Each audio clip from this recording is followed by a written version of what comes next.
I welcome everybody. Welcome to BeoTalk 181. For a while there. Anyways. Just before Willie was thinking of updating to Windows 11, we're making a show for you. So don't forget to like and subscribe. I didn't press download and install, so we'll be fine. If anything, I think my headphones will go off at some point. We'll give it 30 minutes and then see. Welcome. As per usual, if you have a need for an answer, a super chat guarantees you an answer to your question and or topic. Links to all our stuff is down below, and that's about it. Like and subscribe. Yeah, like and subscribe. And how are you, Erik? Well, I'm very good because not much Beo news has been around, or might not even be around for a couple of time, but I still managed to do a very good Bang & Olufsen investment or buy. And as you can see, I no longer use my Bose headphones or earphones. So these are actually the very, very old that we just started the show with before here, talking about how old these kind of A8s actually is, and almost 20 years. And these were new from like the cardboard box. So everything, even though the old little bit of fabric that covers the headphones are not that great shape, maybe just sitting around for 20 years, not doing anything. They're older than some of my friends' kids. Yeah, that's the older than my students are that I teach. So yeah. You finally tied the knot with Vino. You're finally a single brand man again. Yeah. There you go. But for me, I really like the cables, and that's kind of the thing that everything is now going wireless, and still like this kind of shape of headphones. Would be cool if they did in-ear as they did with the they had some earpiece that was kind of wireless. They had kind of the band going around or back of your neck, but it was still wireless, but still. Wasn't that the those were the 3 eyes, man. Yeah. Those were terrible. So you always got that scratching noise when they. Well, it's not even about that. What happened was that the whole fucking thing was hanging off of the left earphone, and it got pulled apart inside the little tic-tac that you had to accept and reject calls and whatever. Yeah. It was not a good design. Like, nice, but they were not a good design. So that's let's go back. My fucking everything crashed here. Sweet boobies. There we go, live. This. The funny thing is when you Google actually the A8s, of course, is with as usual Bang & Olufsen, the naming of products just gets fucked up because A8s are a different kind of. It's the round kind of headlight. But they've done it a couple times though. Yeah, they've done it a couple times. They've done it with the A8s, right? That become BeoSound A or BeoPlay A8 because it was BeoSound 8 before. Yeah. And then they did it with BeoSound 1 and BeoSound 2 again. Yeah, and also back in the years, old kind of 5,000, 3,000 kind of numbers has been reused and all that. So yeah, and old BeoLab names has also been reused. So yeah, it's weird. I wonder when we're gonna get some new BeoLab ones, but then this time instead of the number 1, it'll be 1 as in written out. Yeah. Start the count. Start from scratch. Well, the ones that ran around since 96. And if they're true to their form, it'll look nothing like a BeoLab 1, the numeral 1. Nope. Oh, hell no. There's no way. But I remember back in the day when BeoLab 1 was kind of the prestige, the best. And then BeoLab 5s, and that second below it was BeoLab 9. The numbering has not been easy for Bang & Olufsen to be in kind of the logic. So when I was doing the factory tour, like they all said, don't ever really stop and think about you how have to they be do slightly that. autistic to know it all makes the no numbers sense. right. Yeah. Why is the BeoLab 4s after BeoLab 5s, and the BeoLab 4s are the weakest speaker in their entire portfolio? Yeah. yet the 8000 and the Freeze are very much alike in sound, but still. Well, I like that they gotten away from the thousands. Like, you know what I mean? There was enough of that. But now it's at least now they name it something. Yeah, well, that's what I really like. Name on it. Names is better, I guess. Although all names with emerge, this kind of explore, or call it more the whole same horizon, the harmony is same letter of all these kind of things can be. Also. Yeah, those were named a little too close to one another. Harmony and horizon. They're a little confusable. We even confuse them on talking about them every now and then. Well, emerge and explore is also one of those that. Yeah. Since they're fairly new, you easily confuse them. At least I do. Yeah. Because the Explorer is kind of cool, although people say it's too expensive for what it is. But the Emerge is even worse. It's a freaking Cisco router. Especially in black, yeah. And the Oak one looks nice, but at €750 is a bit. Is that how much it is? I didn't even bother looking at the price. Holy Christ. So, yeah. I'd rather go and save up for the level. Yeah, me too. And quite honestly, 2 levels, we had them paired up with Nick the other day here. They sound really good. Like, I would equate them to a cleaner 4000 sound. And yet 4000 was, or is still a very good speaker. So, yeah. They're good speakers, yeah. I guess this had an advantage that you can actually tune them, right? For what the position there is, or which of them one is sitting at. So, which is very cool that you actually can do it. So yeah. So yeah, I don't know. I'm it is what it is. And I don't know. Like I saw John's video for the Nordic edition, I guess. Yeah. You know, as a Canadian, I have no real bad opinion of it because it goes good with ice. But I was hoping that it's going to be more or less like a software update, or they're going to release a whole bunch of stuff. Apparently, it's impossible to get a BeoLink into BeoLiving intelligence for me here. Why is that? So the guys in BeoNoso basically just give up on it. It's hard to get. So I don't know. I'm gonna have to communicate directly with Chemo now and see if they can just send me one over. Because I have basically a month and something to go. Wait, before, is it hard because of supply chain stuff, or is it hard because they don't know how to order it? I think the second one is more true. If you're listening, maybe send out a memo now that this thing is awesome with a Halo, so your dealers know how to bloody order it. Yeah. Like, to me, that's a little weird, right? And especially after what Henrik has done with the videos, like, it really picked up on the interest of it, right? Like, it really did.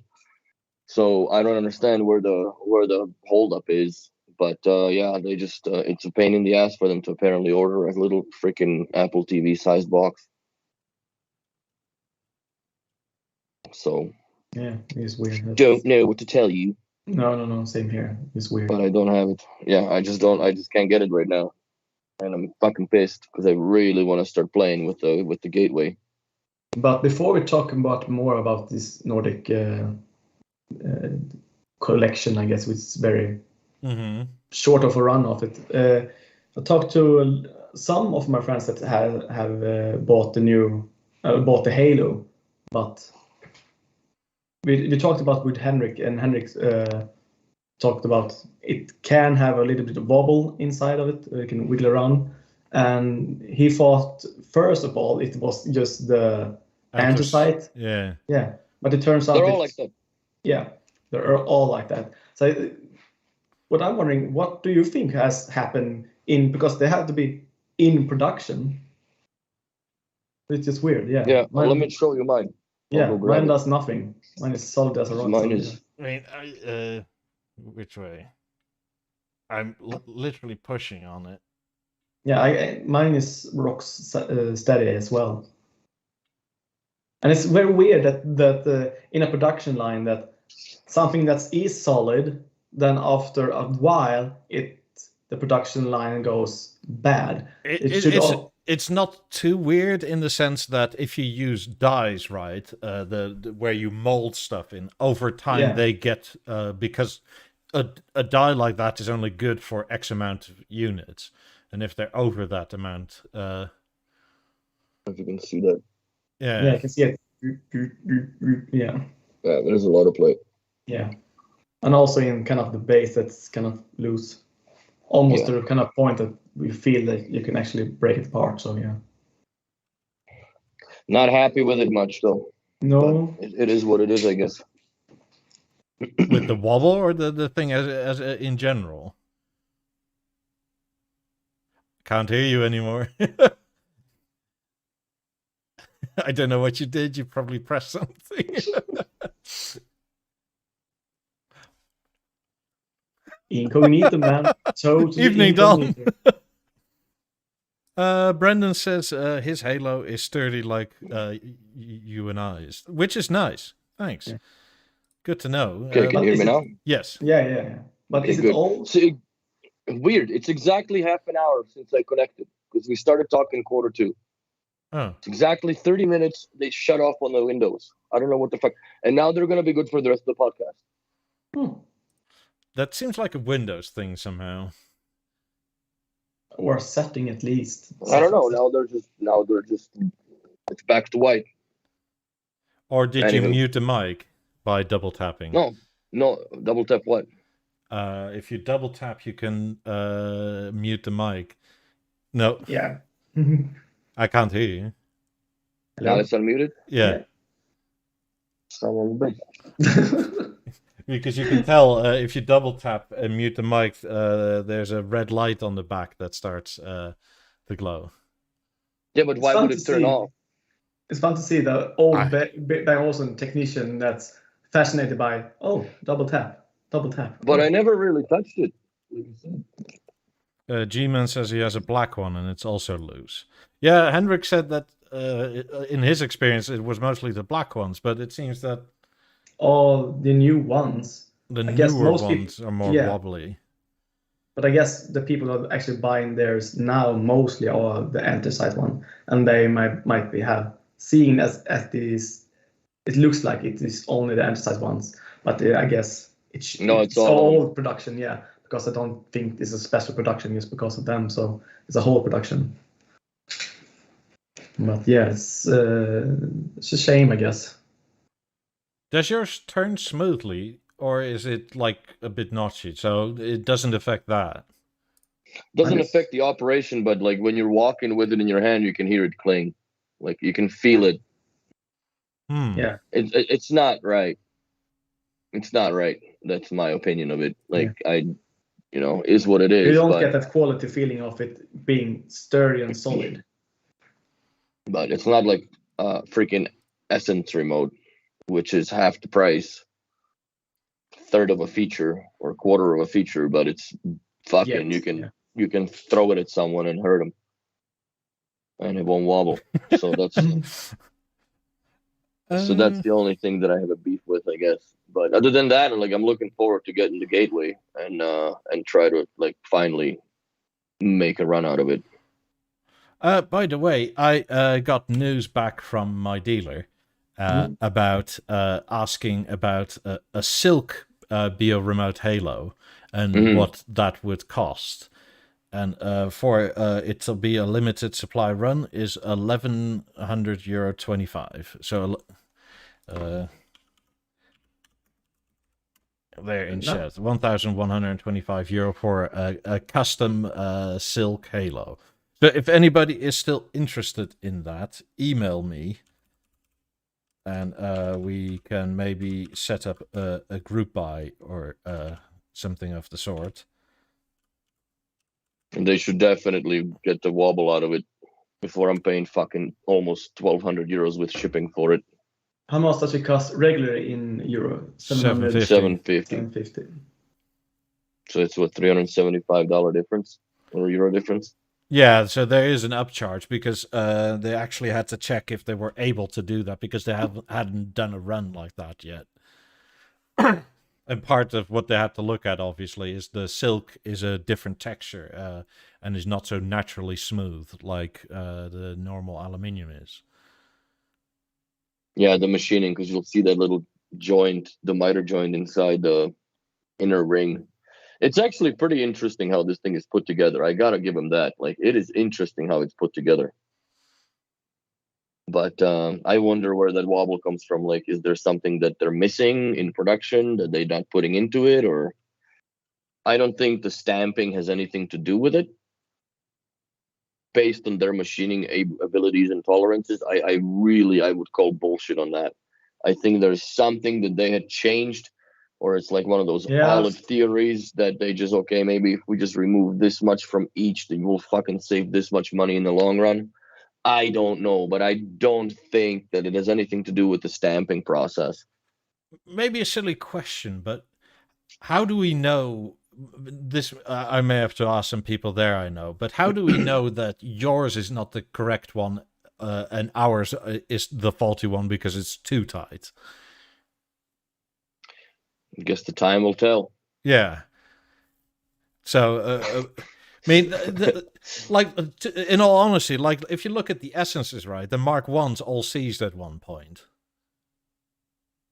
Yeah, I have one in the drawer up here. Yeah, so maybe they've the same thought process applied. Like, this is tight and it's nice, but it may be too tight for longevity, and therefore we change something so that, like, well, that's what I was also talking about last week, right, or week before, whenever the fuck I got this. Like, maybe because like there's just so the grit. I don't know, like what construction hands you have that you don't wash to touch this with, but I just doubt. Well, do I doubt? Like, I've seen the Beo remote or Beo 4s in people's homes, and you all know who you are. We got the nasty ones. Fucking Beo 4, man, with like, you know, like there's mushrooms growing around the diamonds and shit. Like, it's disgusting, bro. Clean your shit. That's gross. It's like the same people that came with enough candle wax in your fucking or earwax on their headphones. Like, they're not working. I'm like, dude, you need to, like, sometimes maybe put a Q-tip in your ear. Jesus Lord. Yeah. But I don't know. I'm hoping that is the logic behind it. That the tolerance issue is what it really concerned them, because there is like this freaking thing here. This was the wall bracket one, and it is hard. Like you really gotta work it, and you can feel it. There's something rubbing and shit in there. It almost feels like a weed grinder, for God's sakes.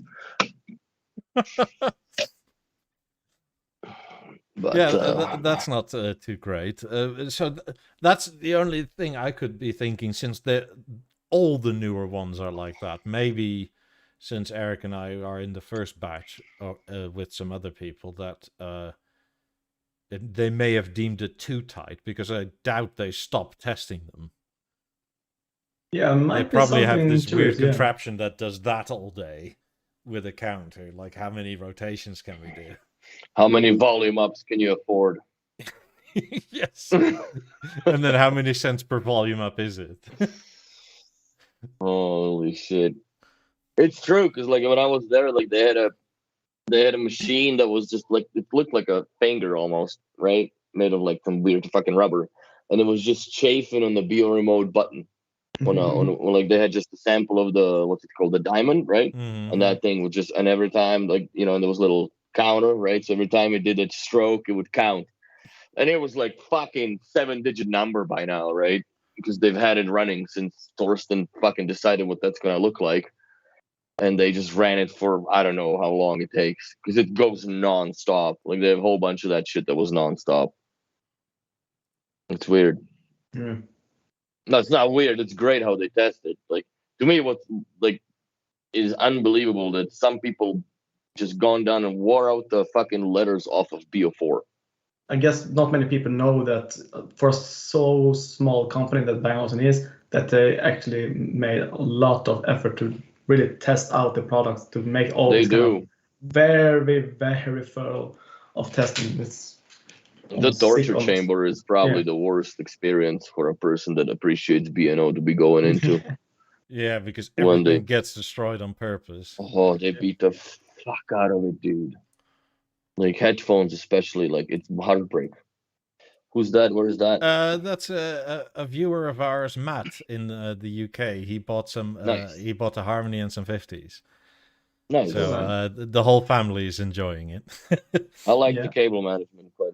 Yeah, Indeed. the only sort of asterisk on it is that he's remodeling and the house isn't done yet, so the baseboards aren't on the wall and that sort Yeah, of see thing. that. But that's a perfect time to cable wire everything, so you can never see Oh, yeah. it. No, it's fantastic. Looks good. Good choice Congrats with on the speakers. the wall bracket. Yeah, It's cool. Yeah. it's nice if it works well. I would probably still put that goofy STB brackets plate so you can't see the mess behind. But it's I guess you don't have a problem with that also, Michael, right? You don't really care about what's behind because you never see it, and the cable No, and management it seems is like in good, this so- room, like the only time you'll see it is when you actually want to look behind your TV, Yeah. because So it's more or it's- less on a blank wall. Like even if you're vacuuming, you're like still in front of it. Like you're never gonna go and do like that. No. Get a nice greasy You know, forehead print on your wall. I can, I guess, with my TV and go like, but even so, like there's a speaker in front of it. Fine. Yeah, I like it. Like it a lot. Yeah. Once it's finished and furnished off and you got the baseboards in and all that shit, send us another pic, man. I like it. It's interesting that the Deezer doesn't show metadata, but Spotify does in the Harmony. I don't really know why B&O hasn't gotten around to that yet. It would be nice if their built-in service kept up Worked with the better, newer yeah. services. Yeah, I would also appreciate the fact that you could pull up your at least favorite playlists off of the Bluetooth in the remote, because I'm sure that's possible to do if it can push your favorite stations. It could push the first name of the playlist that you have, and you just go to that place, you press play, and it starts from beginning. I think that would be something logical. Yeah. I was at a client's yesterday and just reset him up because they had some fucking window leaks and whatever. Brand new house, and something got fucked up, so they had all the windows torn out in the basement. So I went back, reconnected the 5s and the 9s in the moment and the 9000, and he's thinking about like getting rid of the 9000. I'm like, I can take this from you this afternoon because like I have a fucking waiting list for this thing. And he still wants a CD player. I'm like, well, he wants to get like some sort of a component CD player. I'm like, how the fuck are you gonna like what? Because he's got CDs, and I don't know. Like I told him, like, well, I think the best way to do it, I have a few BeoSound 5s. You can have one, right, with the CD ripper, so you can rip his CDs. But then he's like, well, I want it kind of so I can travel with it. Well, Level is the one to do it, but it's too early to sell him the Level because it still doesn't work. Or at least here, it doesn't work with a multi-room system. And I also looked at the STB brackets, and that moment CD player is gone from there, which that's what I would consider the most. I'm like, just get the fucking thing, then you have the aux in, and then you still have it through the network link around the whole house whenever the software comes out. I think this is going to be the second level that I had parted with. I think if all goes well, the beta is so late stage, we'll probably see it by next month. I don't know when next month, and I'm not saying this out of the know, but when it's so late beta that like 2 weeks ago they were already dishing it out for other people to test in the wild, I can't imagine it take a lot longer. Plus, they said it would be here before the end of the year anyway, and they seem to be very much on track. That, and they hired a bunch of new software developers, finally. Yeah, but I'm not going to be excited about that until I see some goddamn results. Right now, it's just the idea that hired them. Good for y'all. But I know. They burnt that bridge many years ago. It takes forever to rebuild. I'm not going to believe till I actually see some results. And so far, like they are on the right track. It takes a little bit longer. I don't know if it's just for the US side of things, but we're just kind of we're the ostracized family member of the company, I guess, if I were to say it like that. We always get stuff late here, or not at all. Yeah, I'm still waiting on my 28. I'm almost more excited about my aluminium covers for the 50s then. I would be.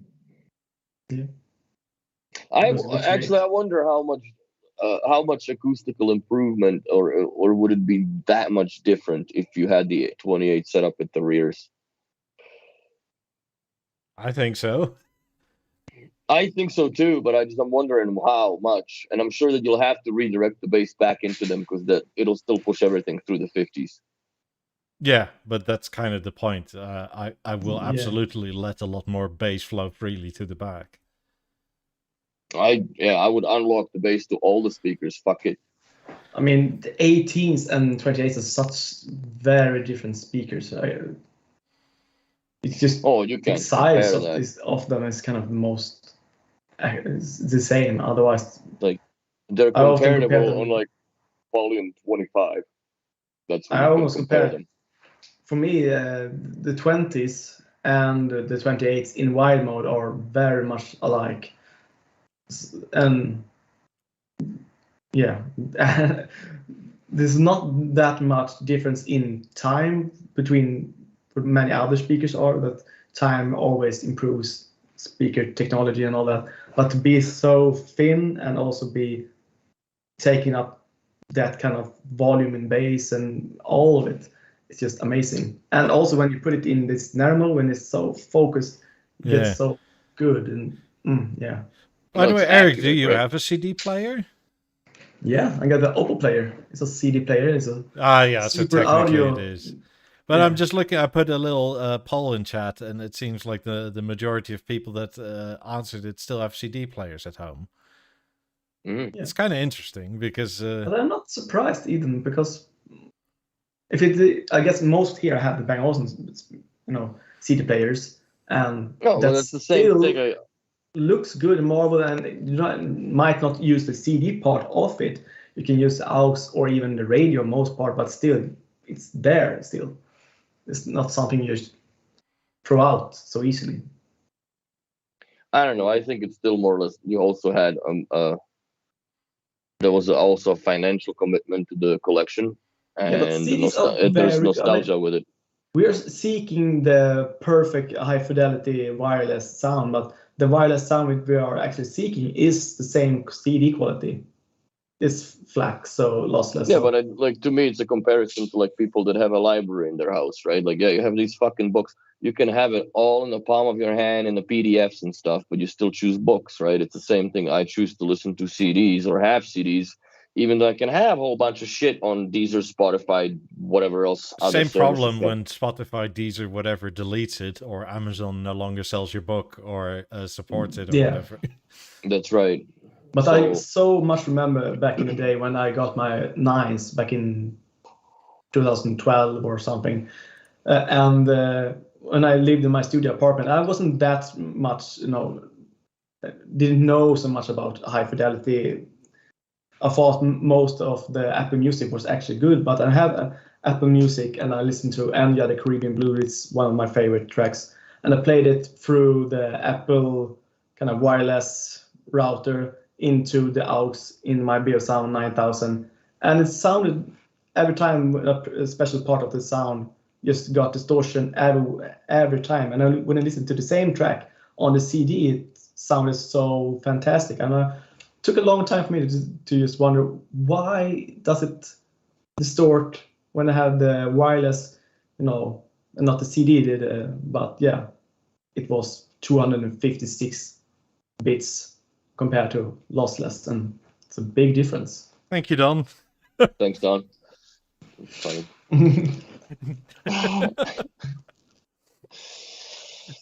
But yeah, I like the CD still. Actually, it's funny because like when we're doing this, I have a little video coming up soon. Me and Nick got together, and he's got a guy that is a very good videographer. So we're gonna have a little promo video about my apartment, and not even my apartment, more or less about what I do as a business. So I'll share that out as soon as it's finished. Would you like It's me to gonna be good host times. it What do you mean? on YouTube, as in put it up as a video? Could be cool. I don't care. You can also start your own YouTube channel. This might be the channel or this might be the straw that breaks the camel's back for Will's YouTube video channel. Fuck. Would be great to unify all kind of our content, especially Henrik has his Danish content and he had it before, but make our Bang Olufsen account would be great to have on like Michael's channels to be. I'm gonna be one Eric's largest nemesis. I'll do all that shit in English. Oh, guy. Oh, now it's red. Evening, Matt. Yeah, it's red. You already missed your own living room. Yeah, you did. It looks awesome, dude. Once you get it finished, please send the pictures again. Yeah, that was the dude that had the harmony. Yeah. Yeah. Yeah. Cool. So yeah. What was I gonna say? Oh, I had a fucked up install today, or this week, Friday. It was the fucked uppest install I've ever done. I'm not proud of it at all. But we're gonna talk about it because the show is real. So everybody knows damn well that the Avants are dying left, right, and center. Like, just they're dropping like flies with these fucking video boards. And I don't agree with the fact that B&O does send recycled boards back to technicians to get them fixed. Mm-hmm. So whatever flaw they haven't found in the board at the time when it worked, and it gets sent out, and then it goes. So I had one of those boards in February, and I get a picture of the TV with a fucking, LGBT fucking screen, pink, blue, all the colors on it, right? Board's fucked. And I had a lady that 75-inch. That was a beautiful project, like literally the craziest install I've ever done, man. It was 5 millimeters of clearance between the millwork and the edge frame of the Avant to close it onto the fucking frame, onto the bracket, and it was all on the motorized and blah blah blah. So the TV has gone and give up the fucking ghost. She hated it on it for a few weeks before she even called, right? And that offset her operation already, because I'm like, what the fuck? Like, I would be on the phone the minute there's pink shit that I can't get off the screen, and I restart the TV and it's pink again. We're having a phone call conversation. Dude, my TV's fucked, right? Yeah. She didn't do that. So, she waited and hated on it for a while. And, my tech got involved and ordered the board. And the board is, it's been 3 months that they've been without TV. 4 months altogether, because she fucking oodled for a few weeks. But it's been 3.5 at least months that I've been waiting for him to get the board from B&O to get the service. So the nerves had finally snapped, and her husband's like, fuck it, take the TV down. We'll keep the bracket on it. We'll keep the wall bracket. And this is most of my clients are either involved in oil or some sort of a business of some sort, that they have access to fabrication and all this shit, right? Mm-hmm. So they made this fucking metal plate that fits directly on top of the wall mount of the BeoVision Avant's 75 wall bracket, right? Those little 2 holes, peg out, blah, blah. So we put it in, and I hang the 77 LG panel on it. And I don't know if you've seen what the fuck those brackets look like. That's a hope and a prayer for a promise as far as how that all comes together. It's the bracket basically just closes itself, and then it's flushed, and there's a magnet in the middle, so it sucks the metal plate, and then basically that's how TV is flush and rest against the wall, right? But it also relies on the fact that the bottom of the TV is touching the fucking wall, so it doesn't matter that the TV is a little bit heavier on the left-hand side, because it's not going to push against just the friction on its own, right? Mm-hmm. Well, when you suspend that bullshit about 4 inches off the fucking wall because of the thickness of the Avant bracket, this thing is now just a flimsy leaf, right? It's like having a piece of a plywood, basically, or a polycarbonate lens been held by fucking 4 screws or 2 screws, those little pin things that this shitty Chinese made bracket rolls into. And yeah, we just Like cannot get the Stevie level. You fix it, stays for a little bit, and it fucking sinks down. But it's not meant to be that way. It's not meant to be. Like this is No. this is fucking jerry rigged to shit. And inside of me, I hope that she finally just says fuck this.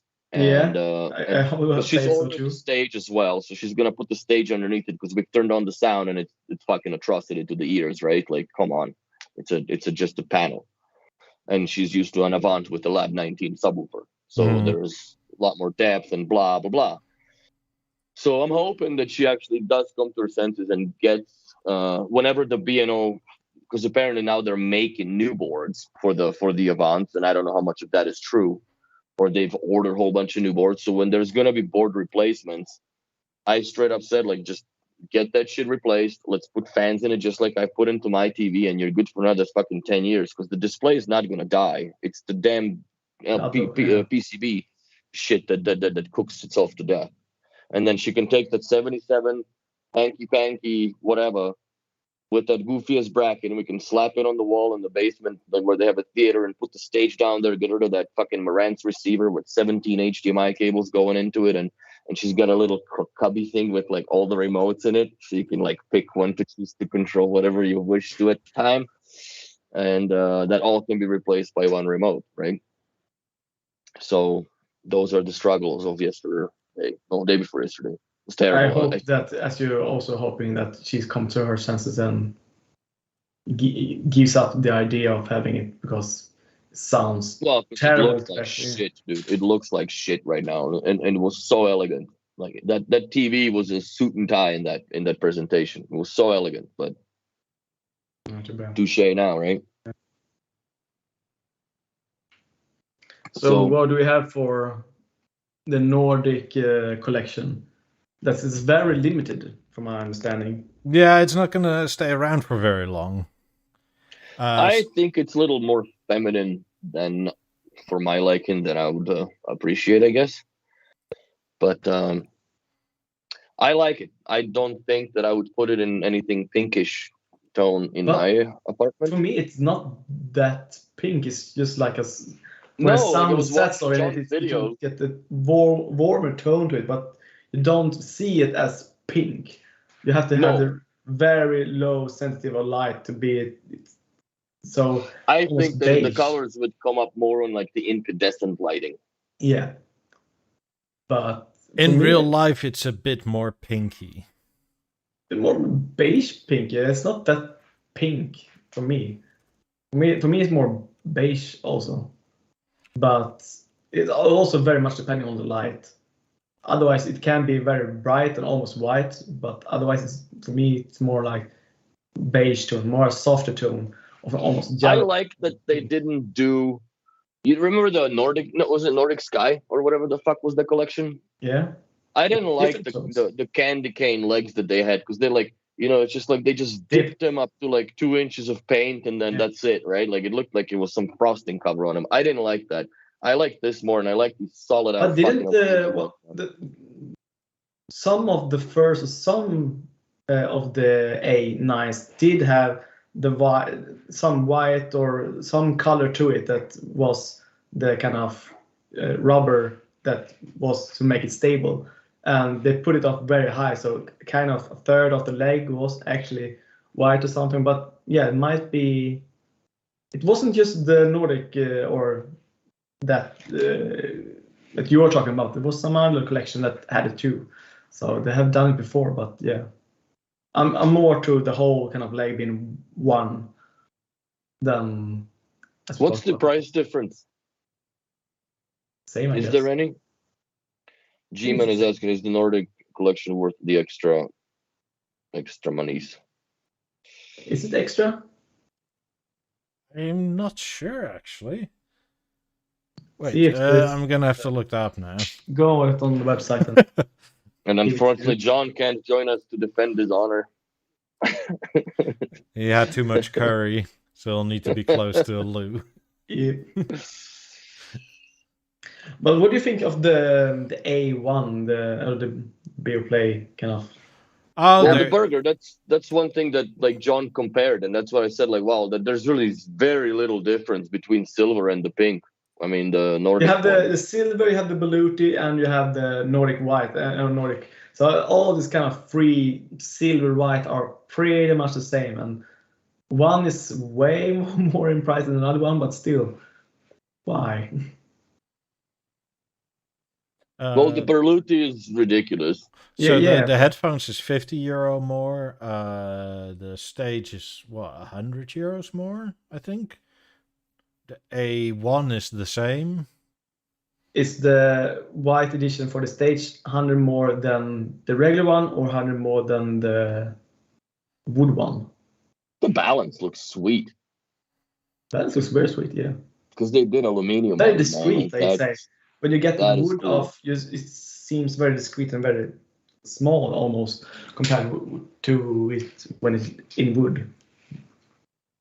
So, Which one would be the pinkiest, you would say, John? Because you obviously have all of them in, or most of them in your shop. H95s. You think so? Yeah. Hmm.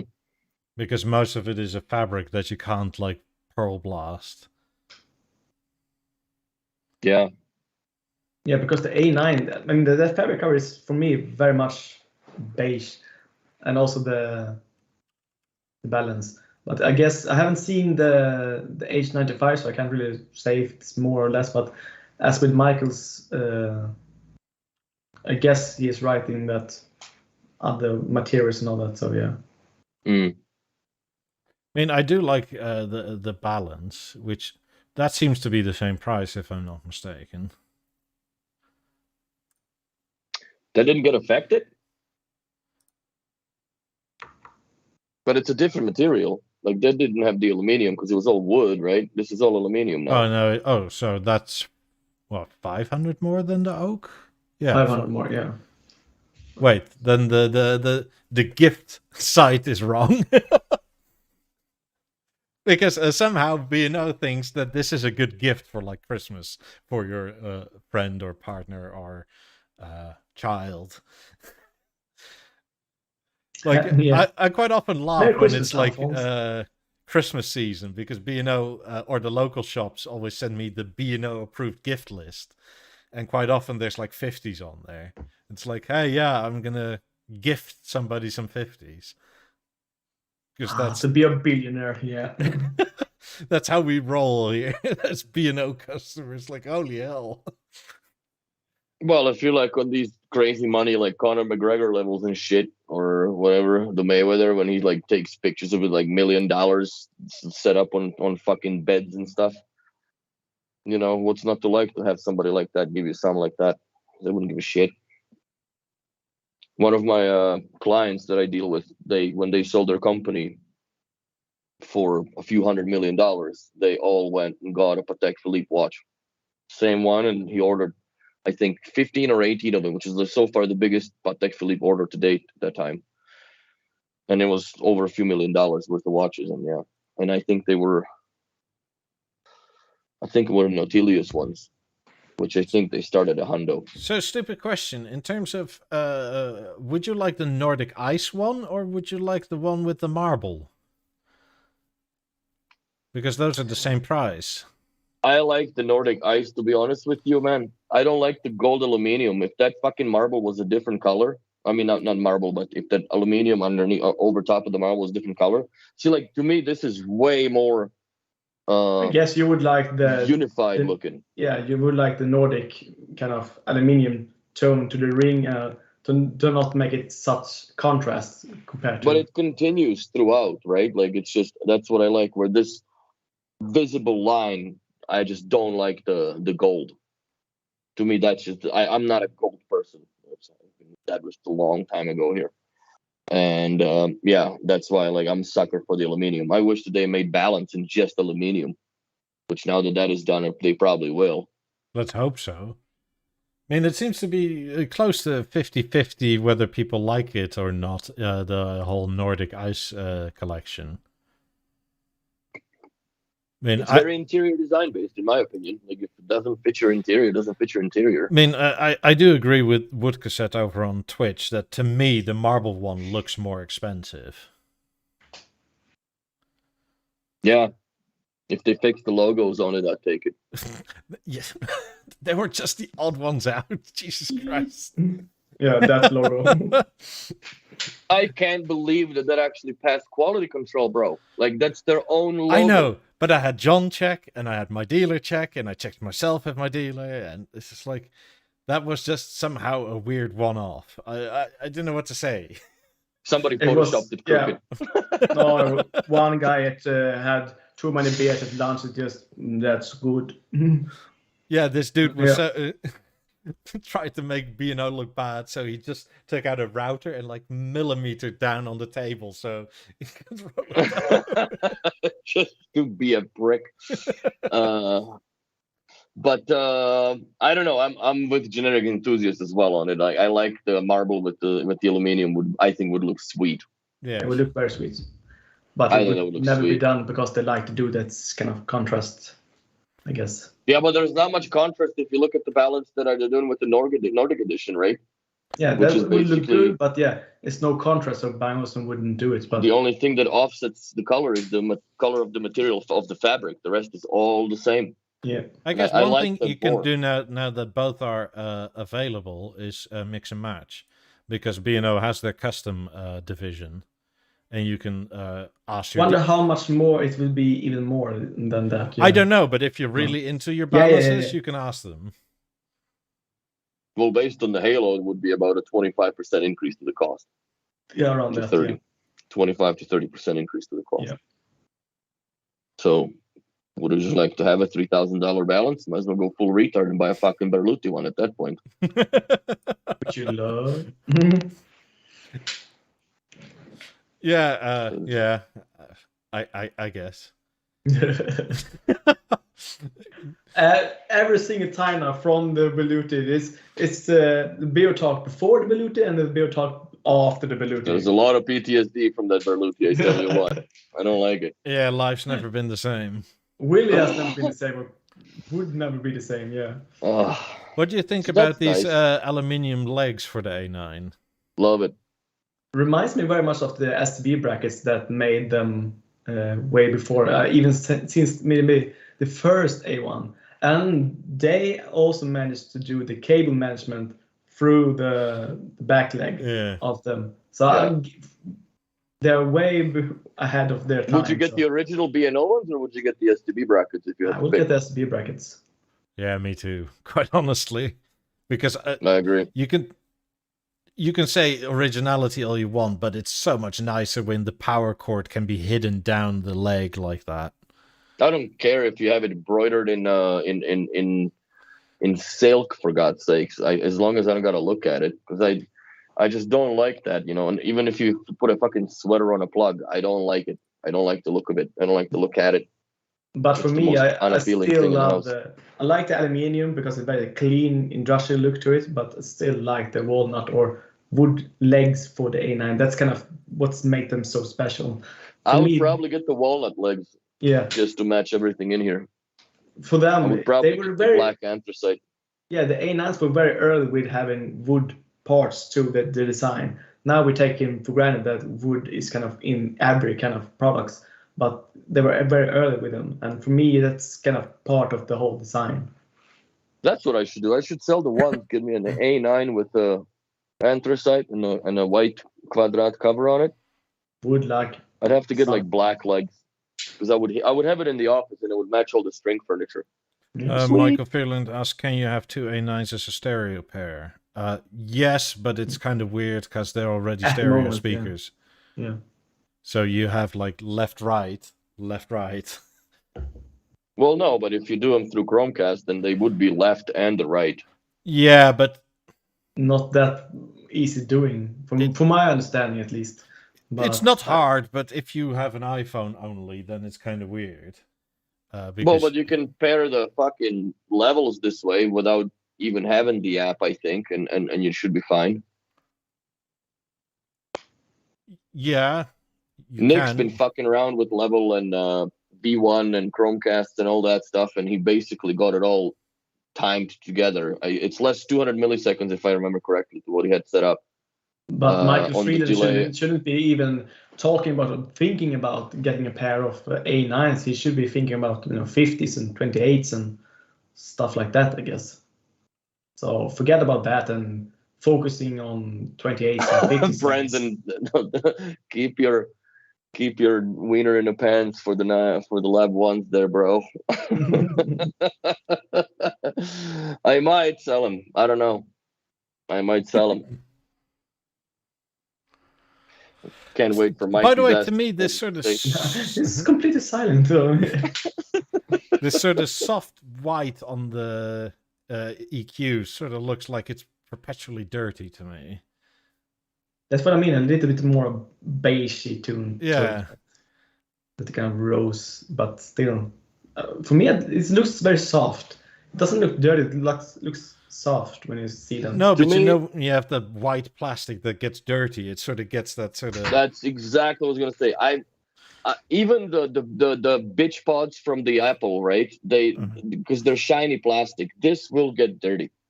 This is the kind of the most extreme way, but yeah, a PlayStation control that's white, or when you hold it in your hand all the time. What the fuck, did you just like change the oil in your car and came playing after that, or what?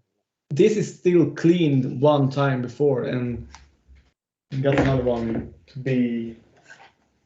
So this is actually completely new, but still it looks. It looks way different on the place where you actually hold it. Yeah. Yeah. So yeah. Well, that's what happens when you get white things. Like I remember the white A8, same thing. Like they just gotten trashed.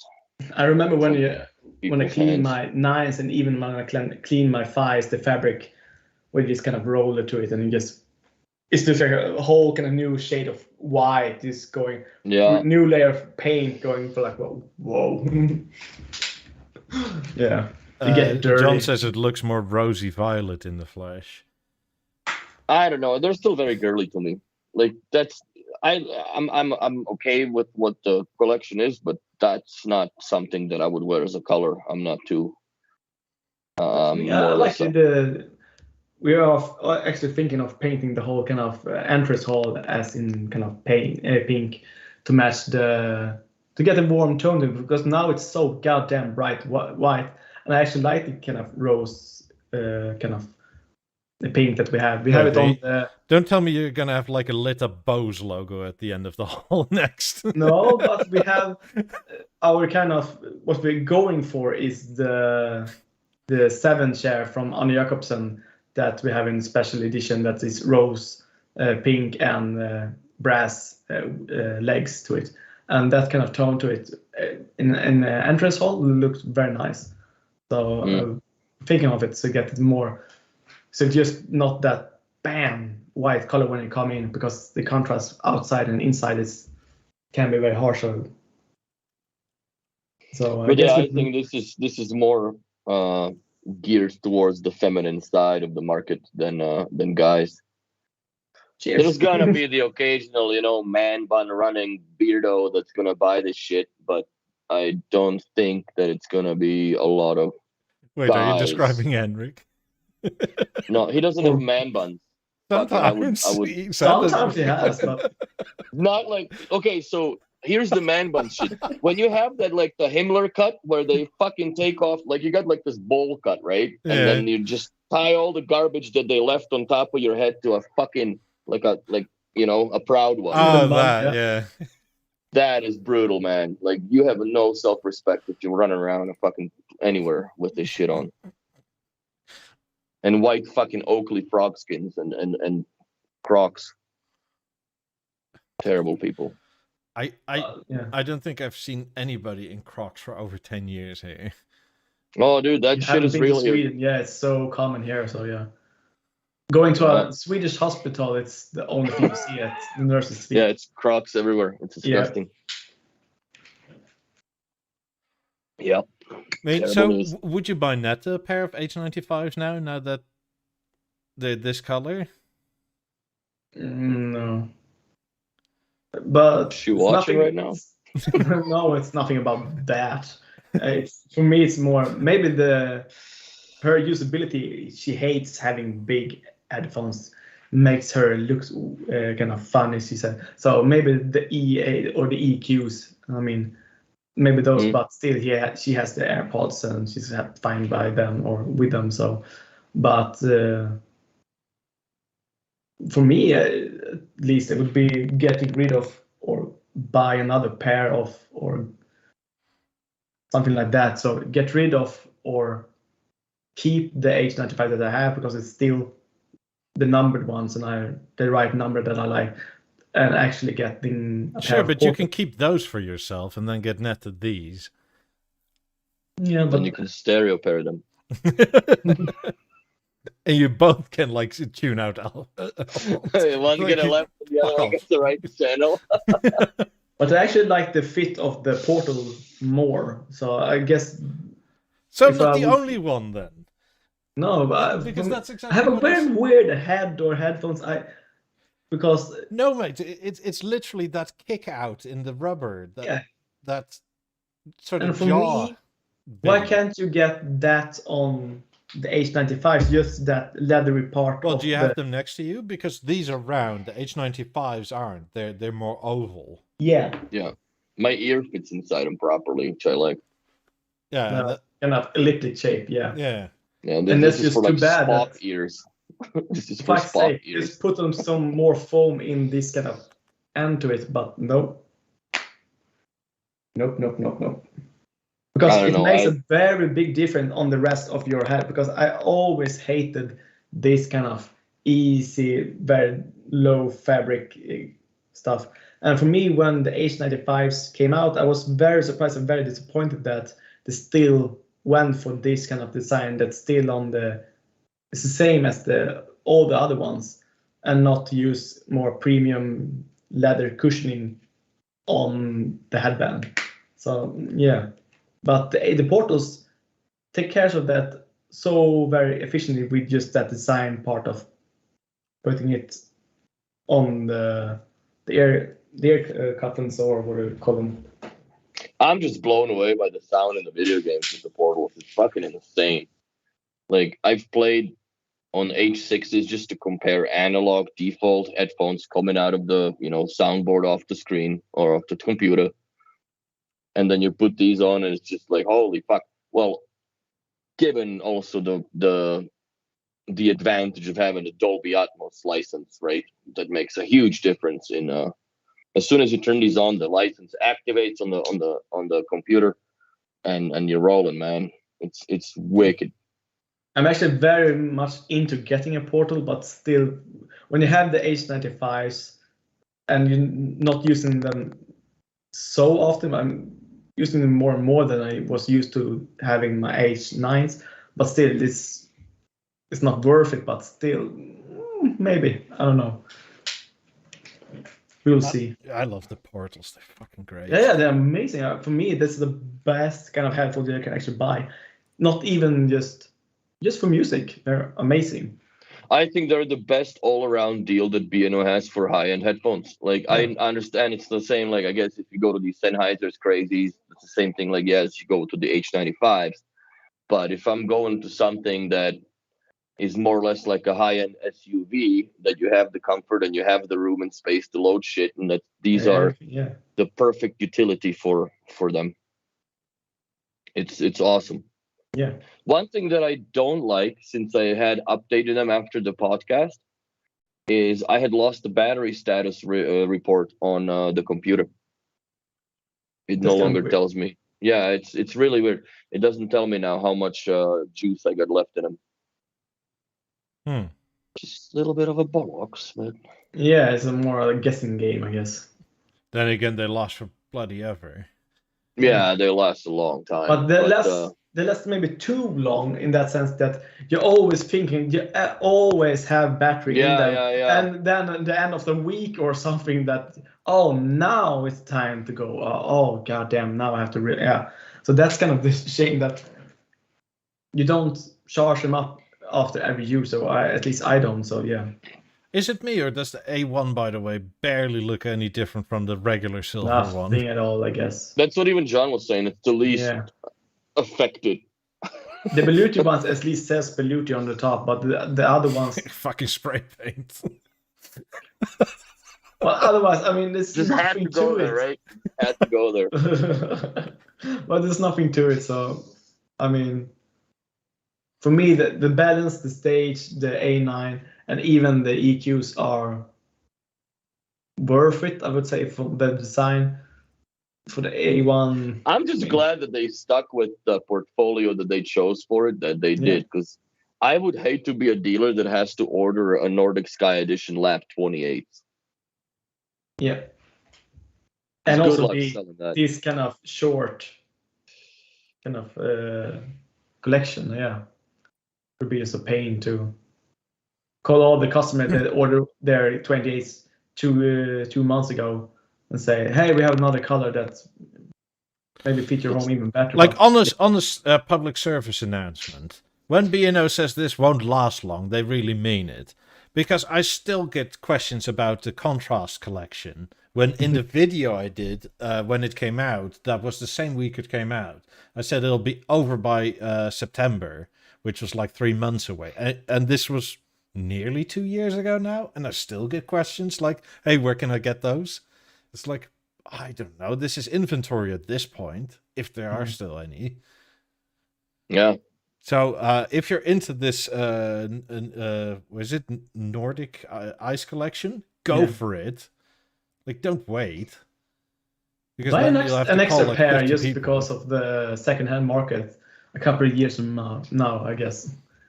Yeah, you could sell them for more, I guess. Because the New York edition for the BeoSun 1 is still, it's sought after, so yeah, people want it. The demand is high.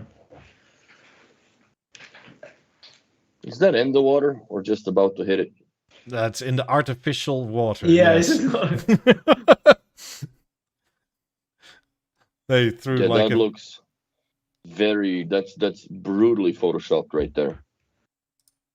kind of That's the almost most... as bad as them showing that fucking mannequin on the news in the hospital in Edmonton. Yeah. Yeah, I don't really like the photoshopping or the... Show the real product, man. Yeah, But they they're could so have hard. done it Being much so better. hard to photograph properly. You know, and then you don't have any specks of dust Just- and imperfections on it, I guess, if you do it this way. Beo would do themselves a favor. Just give all the products to Henrik for like a week and he can do so much better. Seriously work, I guess. I guess we So I haven't don't- asked Henrik yet if he wants that. Yeah. I still like the balance the most out of all of it. Yeah. Like it. I do. Yeah. And that's the only product that I was really being chafed about because of the color differences and the bronzy deal and whatever, no matter marble or not. I also think the stage is They very actually good hit it on the because spot. most people want that bright, soft tone to their TV if they're, but still it can be a very good, very bad contrast when you have a very dark screen and you have this kind of white soundbar. So, but still, if you have soundbar by itself and it's very white, it looks amazing. But I guess, yeah, as you say, the balance is the best in between because the A9 for me, it's missing the kind of wooden part to make it more alive that I miss. It's very iconic by that design. Yeah. But the softness of the balance is just the fabric does all the softness of it. So you don't need the wood in that sense. Yeah, Hypocenter on Twitch says good photography is superior to any Photoshop, hands down. Absolutely. At the best of days, Photoshop is very sort of semi-noticeable because the shades are all weird. Mm-hmm. Like there's just something digitized about it where you can tell, where you can like zoom in like this and it stays way too clear. Very much so, yeah. I mean, this is like the fucking paintbrush in Paint or the spray can in Paint. Yeah. Like the perfectly vague line.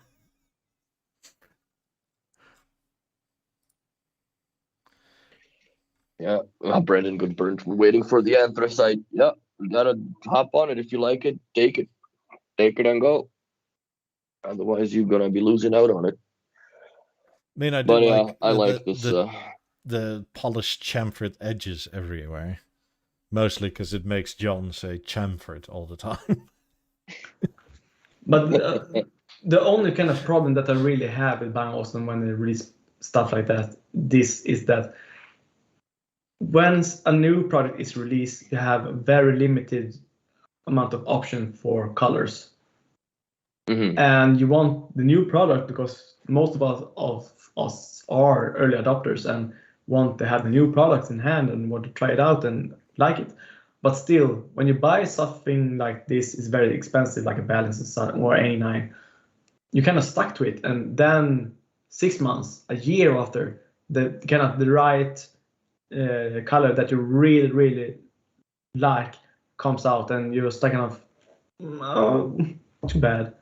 Yeah, it's kind of a shame that they always do this, especially on the kind of BO50s and even more expensive. That kind of you have to sell your speakers to get the new kind of speakers that's still the same but in the right color or wood or whatever you like. So yeah, there's way more options now than there ever were. Like if you like but compare, then also say, like every Lab time, 5. yeah, if you want to buy the product that you want, wait 6 months at least to see what the next kind of colors would be before you actually buy it, before you get the black ones or natural ones. That's always on the Just release. get the regular aluminium always. It's too plain. It's like a silver Mercedes or something. It's just me. Yeah, but you know it'll last forever in terms of looks. Yeah, but if you like it, this kind of vague. It's like remember, this was a few years ago when everybody started buying these like weird color cars, like white and or like sort of primer gray. Yeah, but if you like it, then yeah, if you sell it afterward, then no one would buy it. That's one thing. But if you like it, and you shouldn't really care about the second-hand market and all this kind of thing.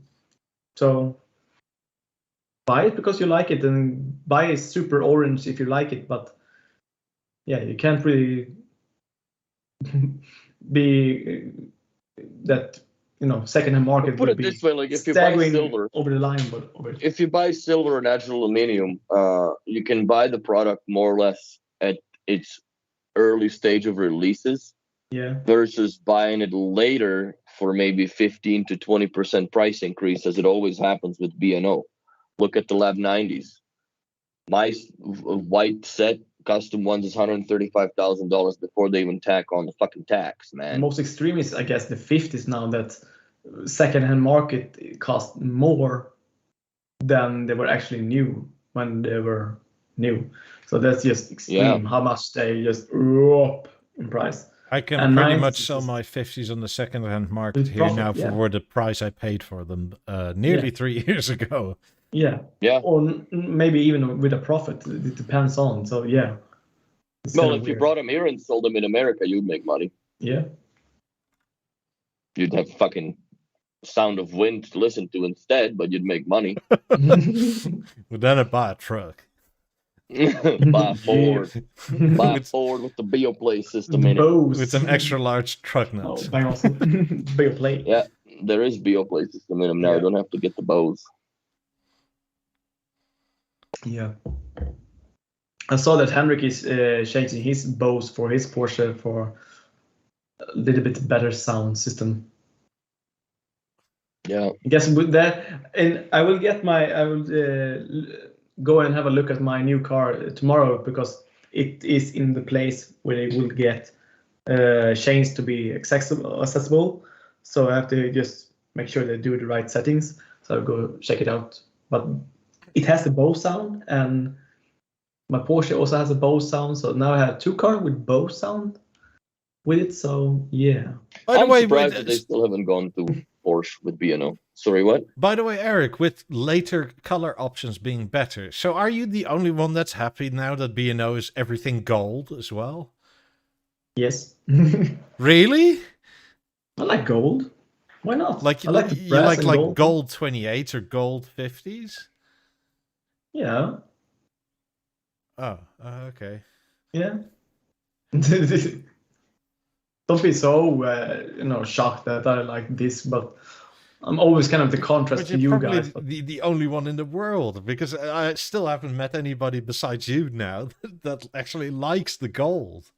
I would actually like the gold 50s or gold 28s, especially because the 50s are such a kind of big unit, but gold 28s and with my blue kind of wall behind it and the right lighting would look very nice, because I like kind of the Swedish flag when kind of royal blue and kind of gold, kind of yellow tint to it. I like that kind of thing, so it would look nice.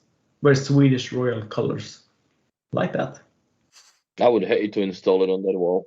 Yeah, but yeah. So you should actually go to like the Beano custom division then and ask for like a balance in blue and gold. I would actually like, The BEOLAB fucking 90s. IKEA edition. Yeah. But when I spec'd out the 90s, I liked it when white covers and that gold, metal to it. And so, yeah, I still like gold. There's nothing wrong with that. Just you I guys don't are see so anything plain wrong with and gold. just want the. I don't see anything wrong with gold, but I see everything wrong with gold in my house. So that's it depends on what you like. It depends on what your interior. It depends on how much of a contrast. It all depends on. It's exactly it. But I just I've never been around. I've never been heavy on, It's like when the yellow colors of gold and shit. No. It's like with Brandon's clothing style or his red pants, and it's all that. The contrast, what you actually like. Henrik's, Yeah, but I'm making a joke of Henrik's assumption that Brandon actually wore red pants. Max. That was Max. Max. But Max doesn't have red pants, so he now accuses Henrik of having red pants. Yeah. I don't know. I'm okay with the collection. Just something that's not for me. Like the balance, I would buy because that kind of would still be able to get away with, at least in one of the rooms, because it's neutrally white to an extent, right? Yeah, but would blend in, especially to your background now, as you have it now, would blend in very well. Yeah. Yeah, but I wouldn't do the gold tone anything. I think it really dates and really dictates and narrows down what your accents can be in the house and so on and so forth. Again, when you talk about, it's like when my parents built their house in 1976. It's very much flower power in that era, but they still like the flower power era or that kind of design to it. And yeah, of course, if you like it, then it looks cool. Then yeah, but that's their thing. It's like everybody gets not even stuck in their own design world, but everybody has their idea of what is cool, right? Have you ever considered that half of that color palette is because of nicotine stains? No, yeah, not for my parents. But yeah, my No, well, maybe not from primarily nicotine smoking, aka tobacco, but the funny tobacco. Nothing in here, but the closest bathroom from my room was completely moss green carpet with very dark kind of wood paneling. Oh god. Yeah, and also that the toilet and all the sink was mustard yellowish, and for me it was just crazy. But my mother and father also like, yeah, it's stylish by the time, and we like it still. So yeah, and go for what you like. I mean, don't buy something for the next owner to like. Buy for what you like. And that's that's the same thing. Like I had the same revelation with my furniture, going through all these couches and bullshit. And I was over at a friend's house, and we were sitting down, and she was sitting there, and like her husband said, like, why don't you just fucking buy shit that you like? She's like, yeah, like you don't have to satisfy those 3 people that come over your place fucking once or twice a year. Because on the secondhand market, it will always be an overflow of regulars. Like Mercedes or Porsches and all that, with tons of silver ones with black interiors. Like, you can pick from whatever, and the prices go down because there's so many of them. If you want that Carmine red that's just perfect for you, yeah, it sticks out, and I like that. I was just those H95s just look very girly. Yeah, they look very girly. Kind of the intent of it, but depending on what you like, if you like this kind of soft tone to it, for me, I'm more afraid of this than being too girly. So I'm more afraid of being wear and tear with that kind of color to it. So yeah, I bet you this is no different. This will look it will be dirty stained quite quickly. Yeah, you can wear rubber gloves, and these days and ages, it's not weird if you have them on. So you can put your gloves on, take your headphones off. If you shave your head and all of that, and don't use them too often, you can get away with alcohol pads. And yeah. Get all the grease out. You should get that old-fashioned hair gel that just sets, Eric, so it'll never be a worry with I use spray now. It's like a helmet. This is just rock solid. I mean, this is more solid than the Halo now. This is. I mean, look at it. But yeah, I don't know. Nick has them, and he fucking loves them. I have Portals, and I absolutely love them. I don't even have a need to. Like, I've heard the 95s. They do sound better than the Portals. Yeah, but like hands down, for the money and all that. For me now, if I would buy, if I didn't have the H95s now and would buy a pair now, I would bet the Portals every time because it's so. Yes. They're so versatile. Much more utilitarian, yeah, and versatile. Like that's the only thing that I like. Extra sound that the H95 sound better, yeah, but still, it's way better to go. But for me, like the way I utilize headphones, I now utilize headphones more or less just for gaming, and with H95s, yeah, they're more expensive, better sounding, but in order for me to get that equivalent experience, I still have to now pay a fucking Dolby subscription in order for the Dolby Atmos to be enabled algorithm, right? So which I do actually, but yeah. That Dolby Atmos is insane, man. Like I still do not understand how they fucking do this with the psychoacoustics so precisely that when you move the mouse and you turn and like the sound literally stays at that fixated position where it's coming from. It's really weird. It's a new kind of 2.5, 5.1 kind of cinema in that sense of headphones. It's such a very cool effect and it's usable. Yeah, especially I don't know, John, how much did you do gaming with them when you had them at home, or you still have a pair when you were doing the YouTube review on them or whatever? But yeah, I don't know. What did you think of them? Because Henrik is kind of in the waiting. Henrik is waiting for what? His Portals to play with his Xbox. They're not working together? How is that possible? No, he's waiting for a pair of Portals, I guess. Oh, he just needs to commit. Yeah. Well, you can buy some, I guess. Yeah, but he would like Bang Olufsen to give him a pair to make. Yeah, I get that. I would also like BNO to give me more stuff. Yeah, but he's maybe more in cahoot with them than us. Yeah. Yes. What I'd like to have BNO give me is a gateway or BLI, and I'll pay for it. I don't even care to give it being given. I just want to fucking get my hands on it because apparently it's unobtainium in Canada for some reason. It's fucking nuts that it's so hard to order when it's something they sell and make updates for. I know. John, maybe I should just order one from you, for God's sake. Yeah, why not? Doesn't matter where you make the order. It's a fucking PoE machine, dude. It doesn't matter. I just plug it into my switch in my locker there, and that's the end of it.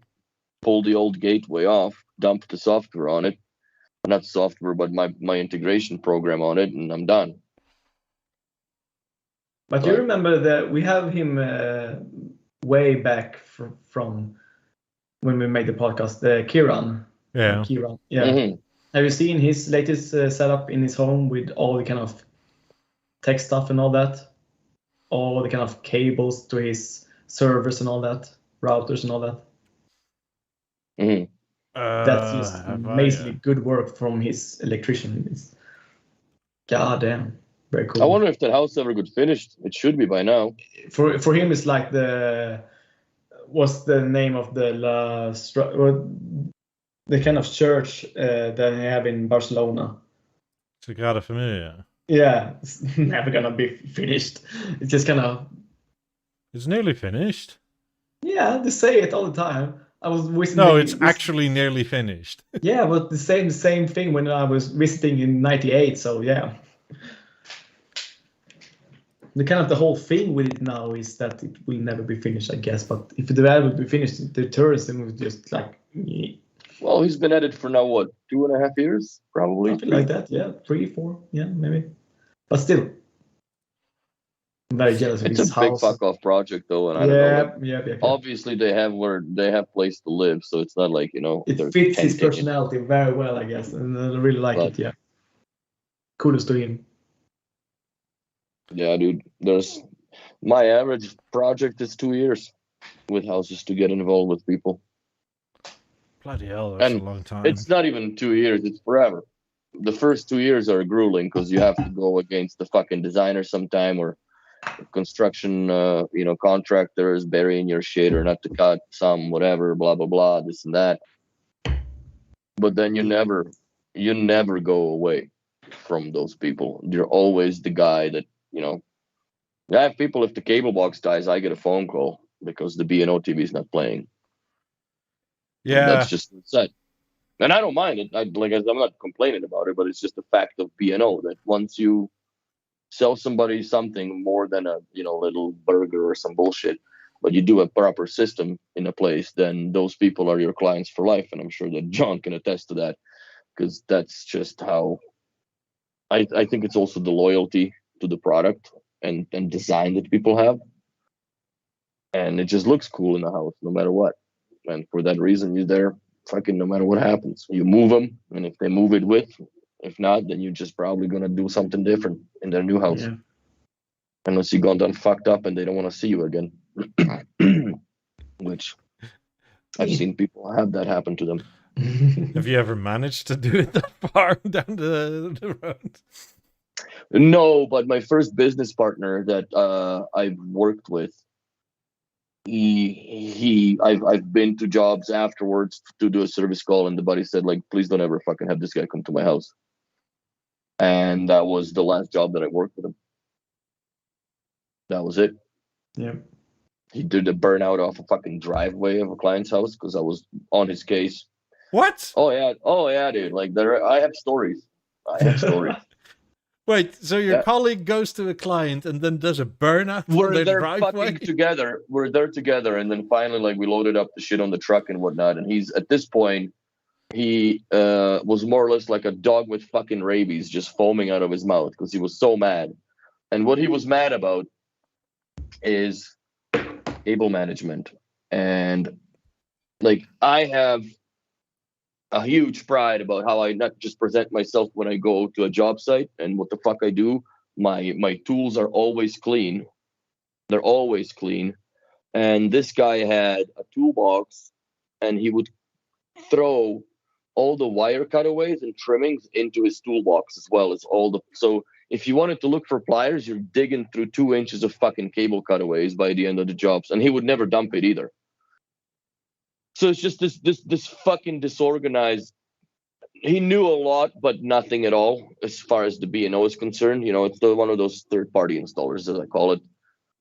And there's been a few times that he's just like, there's been 3 strikes, as everybody gets from me, and the third one was when he burnt out from the driveway.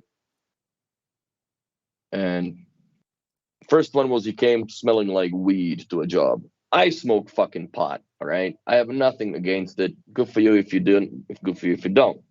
But don't fucking do that just before you come to a client's home. Smell like a fucking hobo and shit. No, that doesn't seem like So I sent him the fuck home, right? So he was not happy about that. But I'm like, dude, listen, man, this is not how I roll, bro. This is a high-end brand, and you're going to represent it in that fashion and sense. And if you have a fucking issue with it, then you can go put together fucking JBL speakers and whatever else the fuck to hang on the wall. Because I ain't doing this shit with you. So he, folded his ears, and then the second time we had to go to Edmonton to change a TV that this is also a scummy deal too. I'm not going to get into the details of that. I don't need to fucking throw more people under a bus. But a guy was sold a TV under impression that it was new, and the TV had about 6,000 hours on it. And the TV fucking died as I just became a professional partner.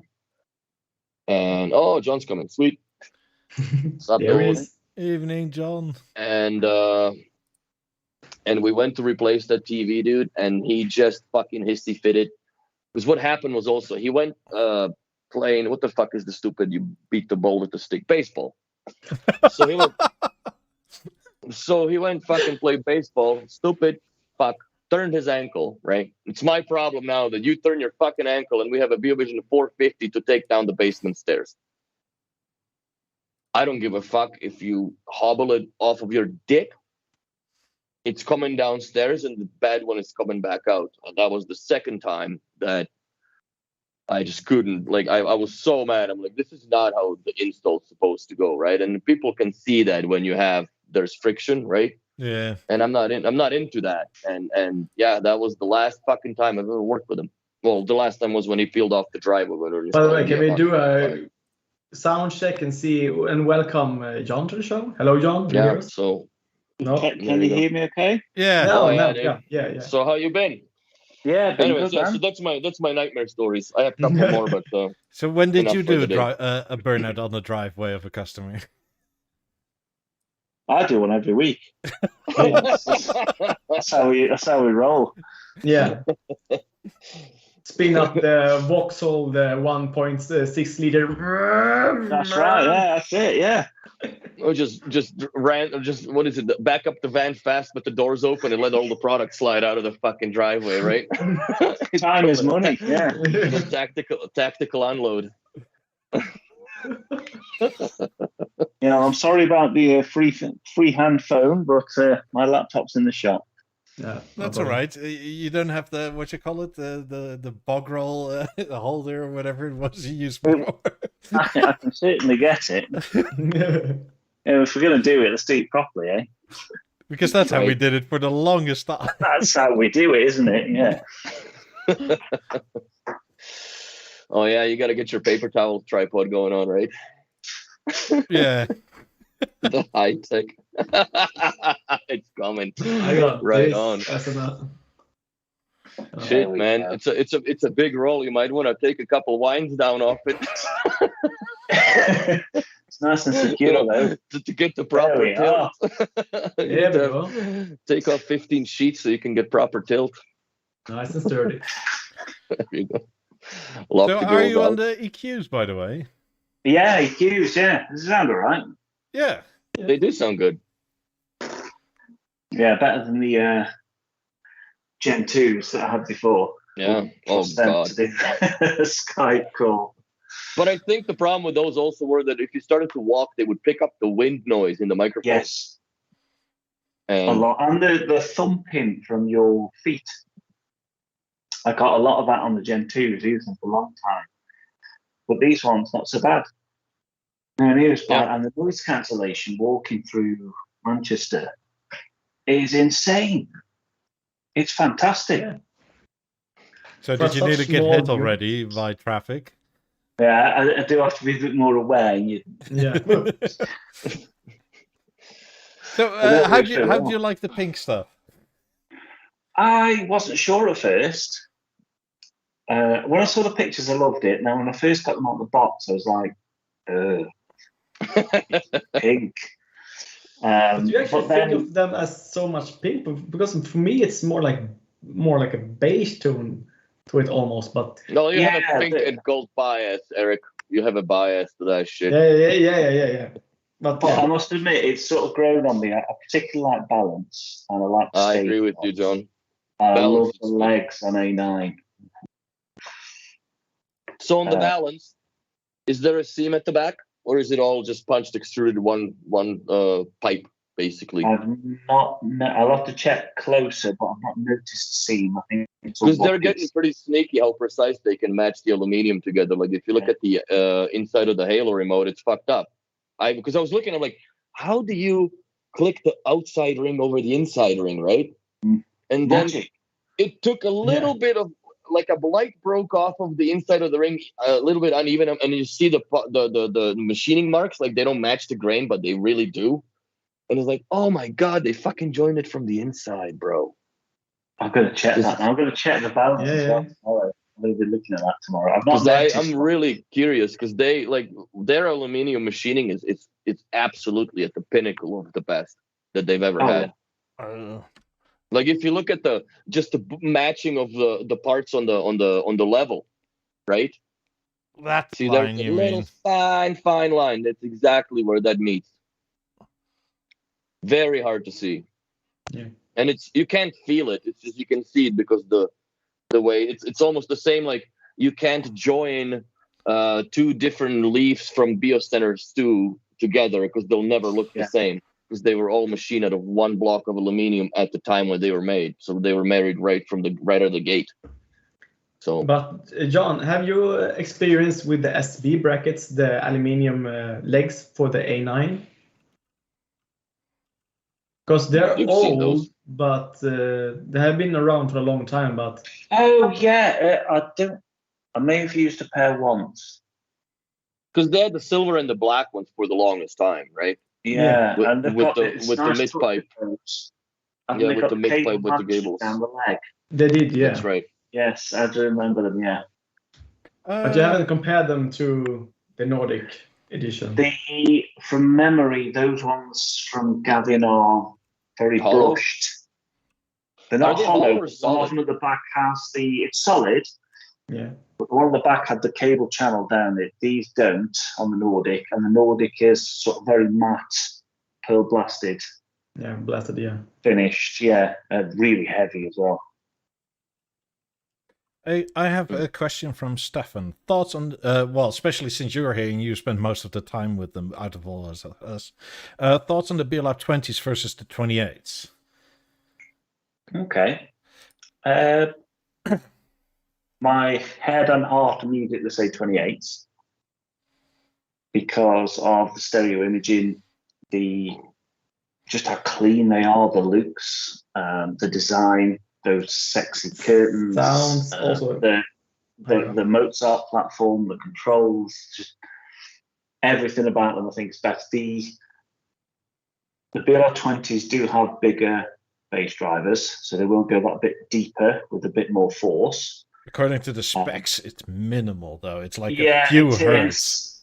It is only minimal, but I find the 28s are so much more pleasing at low volumes as well. The ABL works really, really well. So even at very low volume, you don't miss anything at all. And you still get the full effect of all the low frequency effects and everything.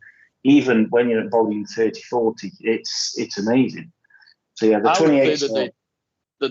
I think that they're tying the ABL to or with the room compensation together. Yes. So when you go lower on the volume, it compensates quite differently than on a higher volume.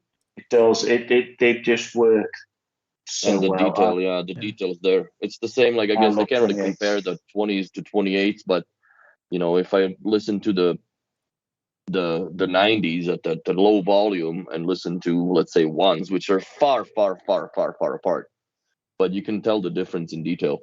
But for me, the 20s, for me, it's if first glance when you compare the 20s and 28s, is if you have the 28s, it's in wide mode and 20s beside them, it sounds very much the same. But when you go deeper and you go into narrow mode and you actually it's just whoop and right. Yeah, and I also think of the actual size of the product and also the height of them, because the 28 gives the full all kind of the tweeter and all that, because everything is so much higher up, which it actually should be done. So it's very much better sound to it. So, and also in that when you go into narrow mode and go into more specific, it sounds so much better. You forget even though the bass is just 7.5 something inch compared to the 10 inch, it's so very similar in sounding. It's just so amazing that the size doesn't really matter. How they've managed to extract that from Yeah. a 6.5-inch driver is quite amazing, really. Because when I expected them to be much Lighter. bigger. Yeah, you Much thought bigger. I that expected maybe it in to be volume much 55, like this, 65 it would be lost, but it's keep up to 70 to 75 even, and that's amazing. You nearly never go that high unless you're like willing. Yeah, but 28s on the pictures, that bass driver module almost looks like a bucket, the size of it, Yeah, right? it Like, looks huge. I expected them to be much But bigger than it's like that. yeah, It's really not tiny. big. it's a When fucking I got them spaghetti out of the bowl, for God's box, I sake. was like, Yeah. is that it? It's tiny. Yeah. I but wonder still, what crazy That driver much they taller used for than that. 18. you could Yeah, easily confuse your friends by saying it is an 8 or 9-inch driver, and they will be like, "Yeah, it seems reasonable from Yeah. what I'm hearing," because Yeah, it's just that you good. never let those people help you build a deck then. Holy fuck. To me, you can mostly where between 6 to 9. Ooh. To me, mostly where the 20s lack, which the 28s excel on, is mid-range. Yeah. Indeed. Whereas, like, I initially looked at buying 20s, and I sat down with them for a bit, and the highs are nice, the bass is nice, and the mid-range was like pulled back a bit. It wasn't Lenses are as still good, but yeah, oh, they weren't bad, but like No. it wasn't fully in sync. It wasn't fully balanced.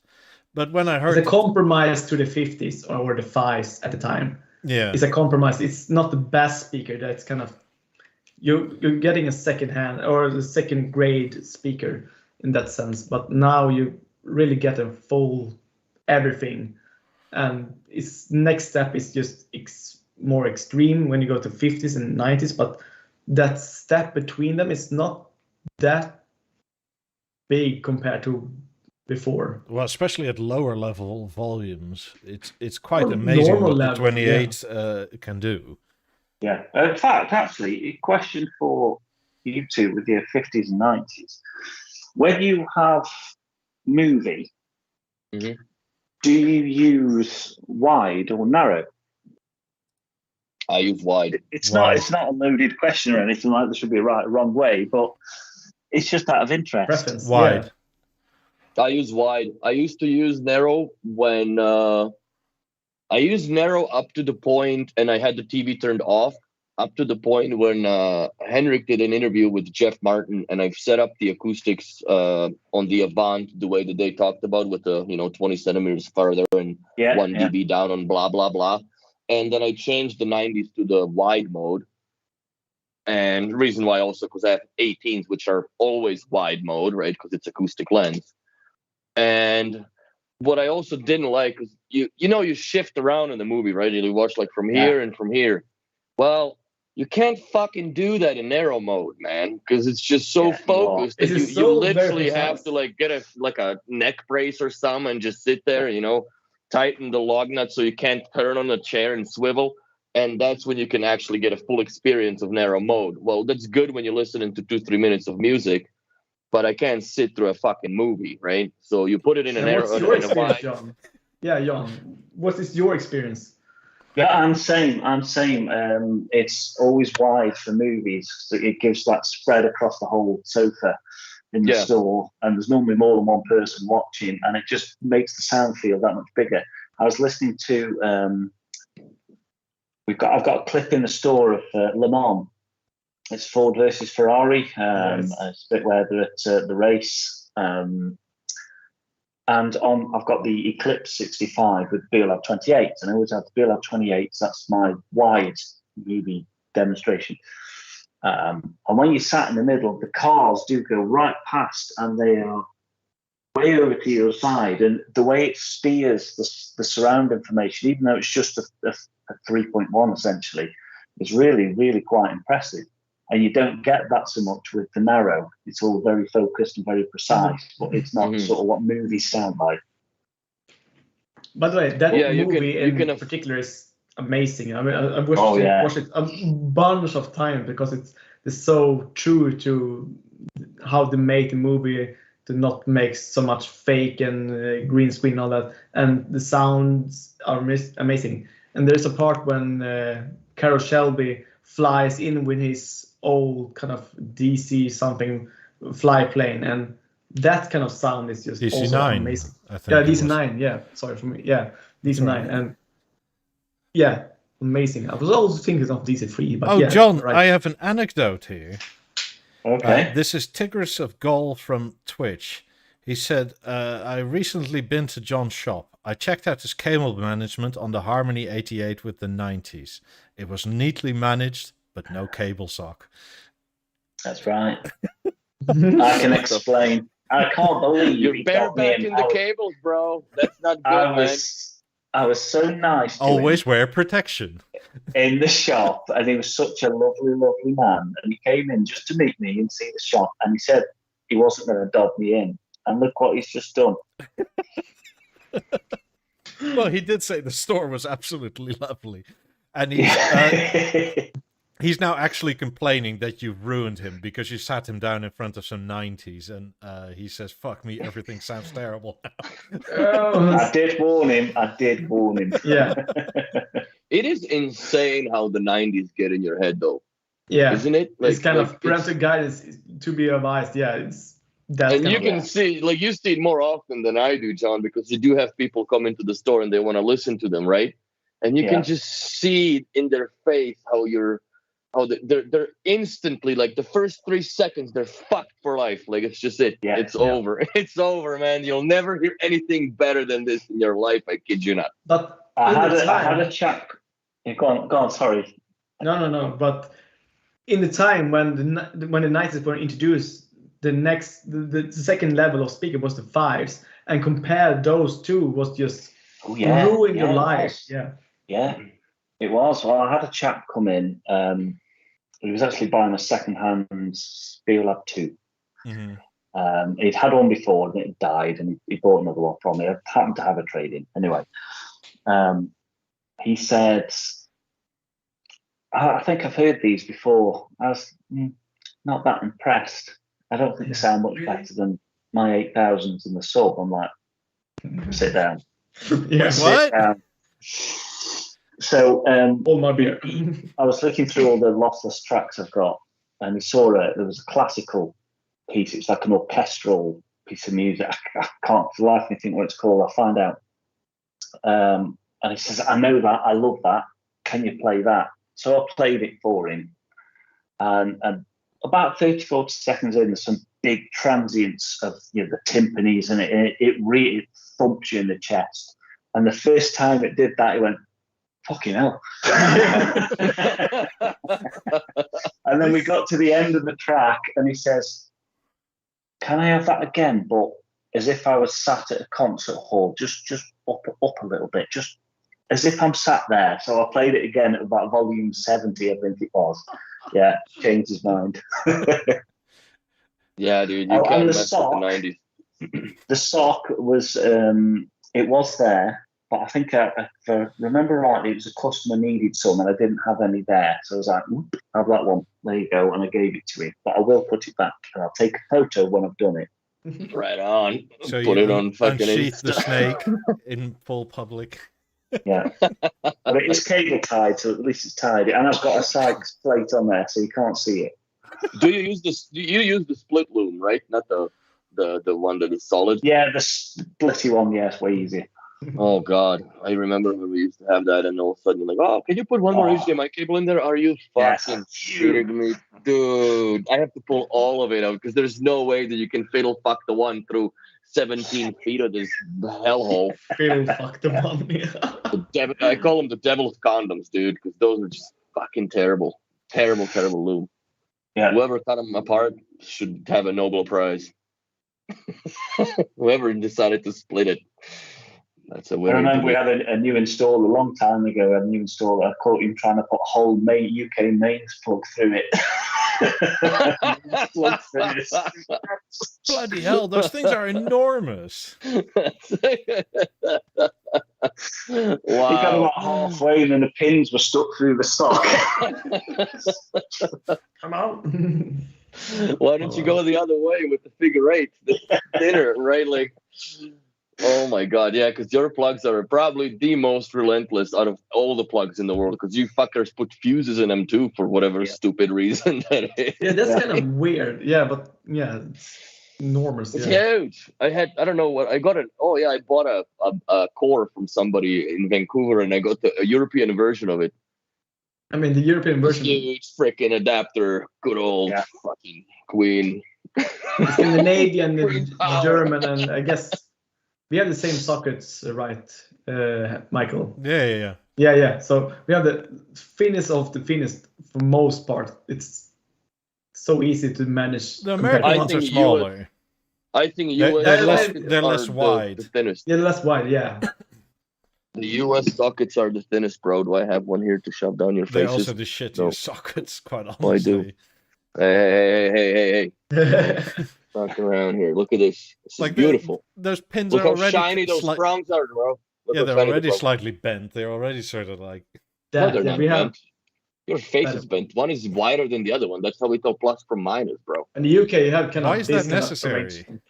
I haven't got one here. No. No. Well, if you got a ground one, I guess I don't know. It's just a placebo, and some make you feel better when you put them in right. You know, it's like for the OCD people, like wide one has to go to the wide one. Yeah. Show us your plugs. See, the things I get in the box, I get them in the box. What's this? Yeah, but you throw guys, them around. you Dispose got them. those massive cement mixer fuckers there. Don't understand, man. Like, I don't understand. Oh, Do you guys- before we. You guys now combine the hot and cold water in the bathrooms, right? That was Yeah, we do. Yeah. that must have been a great day in your life when that happened. It was the mixer tap. Yes. I like. Before we leave, a quick Yeah. notification. Mr. B. Holtzinger, Mr. Balin wins a t-shirt. Brendan wins one, and Don also gets one. So this is the other There one. you go. Still needs to be sent. You know all about this, John. B&O needs people to get fit again. So They're the sporty ones. Yeah. Yeah, so they just send you like 2 sizes. too Somehow, small for like, all your average clients. at the end of spring, I got the hoodies, and at the beginning of like fall, winter, I get the sporty ones. Yeah, sport ones. Well, that makes Message received. Yeah. Yeah. Well, at least you're getting some. I think B&O should reintroduce the coasters, bro. Yeah. Yeah, I like the coasters. Coasters should be too. definitely reintroduced. Like they were not cheap. I remember like they were like $35 each or whatever, and people were buying them left, right, and center. Oh, yeah, I used to give them away. Yeah, we used to have Mhm. boxes on us to give them away with products. I would like a collaboration with Itala, the Finnish, Arabia, those kind of make the Moomin mugs that very popular here in Scandinavia to make Bang Olufsen the same kind of standardization for a mug that would be amazing. So something like that would be Well, it's the perfect. Menu company, right, that makes those B&O mugs. Yeah, they used to make. I did have at one time some. You remember the BEOLAB 18 pens? Yeah. Yeah, I used to have one of those until Ian, who thought it'd be very funny. I managed to keep one for me, and I kept it for months and months and months. And Ian thought it'd be hilarious to give it away to a customer. Haha. Yeah, I said that as well. Yeah. Fucker. Yeah. Well, I'm driving to the customer's home, fucking swap them Yeah, for a bit. you got me pen. Yeah. Got my pen. Would it be funny This to is- be giving away this kind of piece of nugget of gold just because? Haha. Yeah. This is the Still pen I've signed my marriage certificate with, sir. I need it back. There you go. Yeah, that's a nice. Original Wedgwood mug from Bang & Olufsen Nantwich when I first started. When it closed, that was my little souvenir from the shop. Oh, those This are one's classics old. now. Yeah, that's an old mug. That's what, at least 15 years. And I use it every day. Yeah. I use mine coffee mug all the time, or every day too. It's the only coffee mug I drink coffee out of. By the way, related question back to B&O. How does it go between 28s and 50s? Are people still more interested in 50s, or are the 28s really getting there now? Because I take it people are surprised when they see them in real life and that they're only about yay wide. Yeah. A lot of people, the main comment is they thought they were huge, and they're not. It's funny. I feel bad for the BEOLAB 50s because they're there. Since we got 90s, everybody comes to list the 90s, and then since 28s come out, it's either 28s or 90s. So the 50s just sat there, just tuned off. Especially now with the price increase with the 50s, it's way off compared to where they were new. That's why I think 28 is more like get 28s or 90s. That's kind of I see. I've sold less 50s now than I've sold loads. Yeah, it's too bad.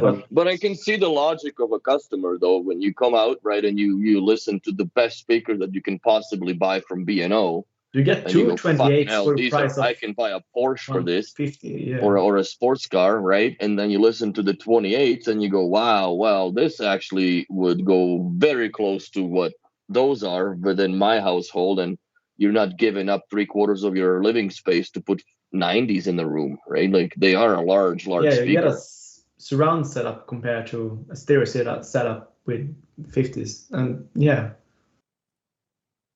I don't think materials. I'd ever own them if I was married, because that just wouldn't pass the approval. Yeah, I think I was talking to you initially when they were coming out. And has that proposition yet come true where people think, I can get a pair of 50s or I can basically get a Harmony 65 and 428s?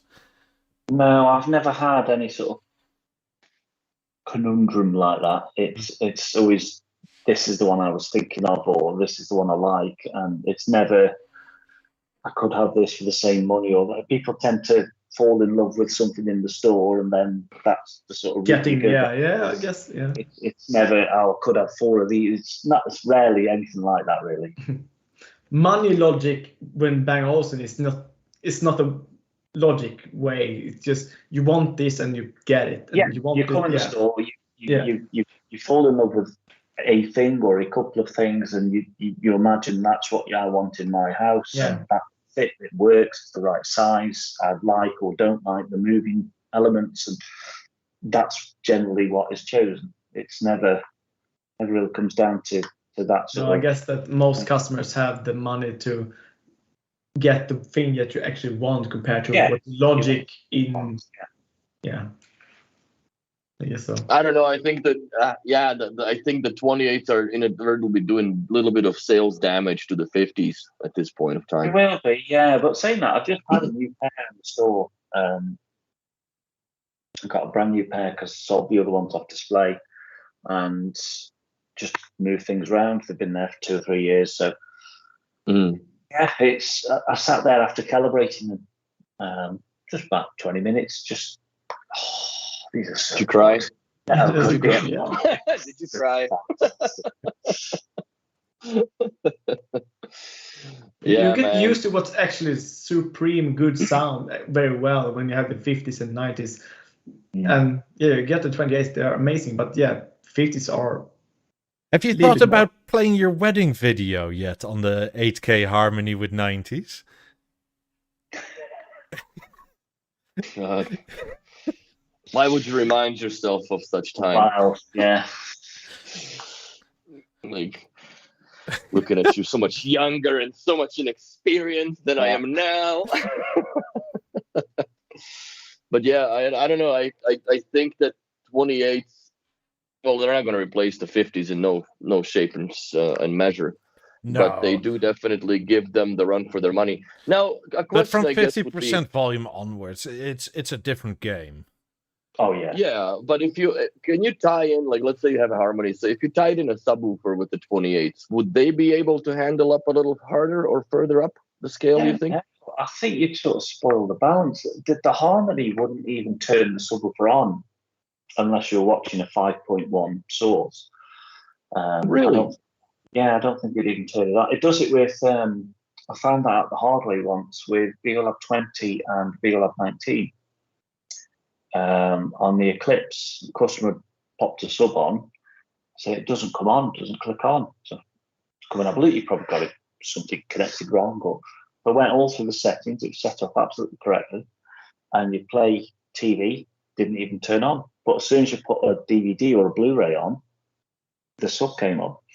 Yeah, because it's that 0.1 LFE channel that it was waiting for. Without that, the sub just stayed switched off. But with the B&O specs, the sub only covers like 4 hertz. Like, as in literally, it covers something from like 20 to 24. But you kind of have to set your speakers to like 6,000 almost to. Yeah, or well, you can change the crossovers in the Eclipse and in the Harmony, Yeah, but then you have to actually take bass away from the speaker that's capable of doing it, which is kind of weird to do. Like the speaker has no problem doing it, but I'm not letting it do that. Yeah, this is something other brands don't even come close to. That most speakers in all ranges are very capable of dealing bass to that level. I mean, it's the same with the 28s. I think the 28s go down to like 27 or 26 hertz. Something like that. Yeah, they're pretty big. So like a sub is going to cover, well, depending. If you have, I think a BEOLAB 2 is the deepest. It can go down to 18 of all the B&O subs. So you cover from 18 to 26. That's literally 8 hertz you're covering with a sub. Like, yeah, but those are some important hertz, bro. That's some serious fucking air movement. Yeah, I think anything bigger than 18 doesn't really need the subwoofer, to be honest. The worst one I ever saw was a long time ago back in Nantwich. A chap, it hurts. A chap had BEOLAB 5s and a BEOLAB 2 subwoofer in a stereo setup. I'm like, why? Yeah. So I said to him, I said, do you know that sub's actually doing either nothing or it's taking away from the BEOLAB 5? Well, I like the sound of it. So I have yours. I had a client. I have a client that has the lap 5s with the subwoofer also on them. Actually, he's got the lap 5s going off the Biosystem 3, and then he's got the ambient speakers, which is 3 pairs of lap 4000s and a pair of 18s, or a pair of 8000s and a subwoofer running off of an active kit. So, and it's all in the mastering gateway. So he's got the master control volume up, and fucking that room just blows windows out, man. It's hilarious. And he listens to music way louder than I do.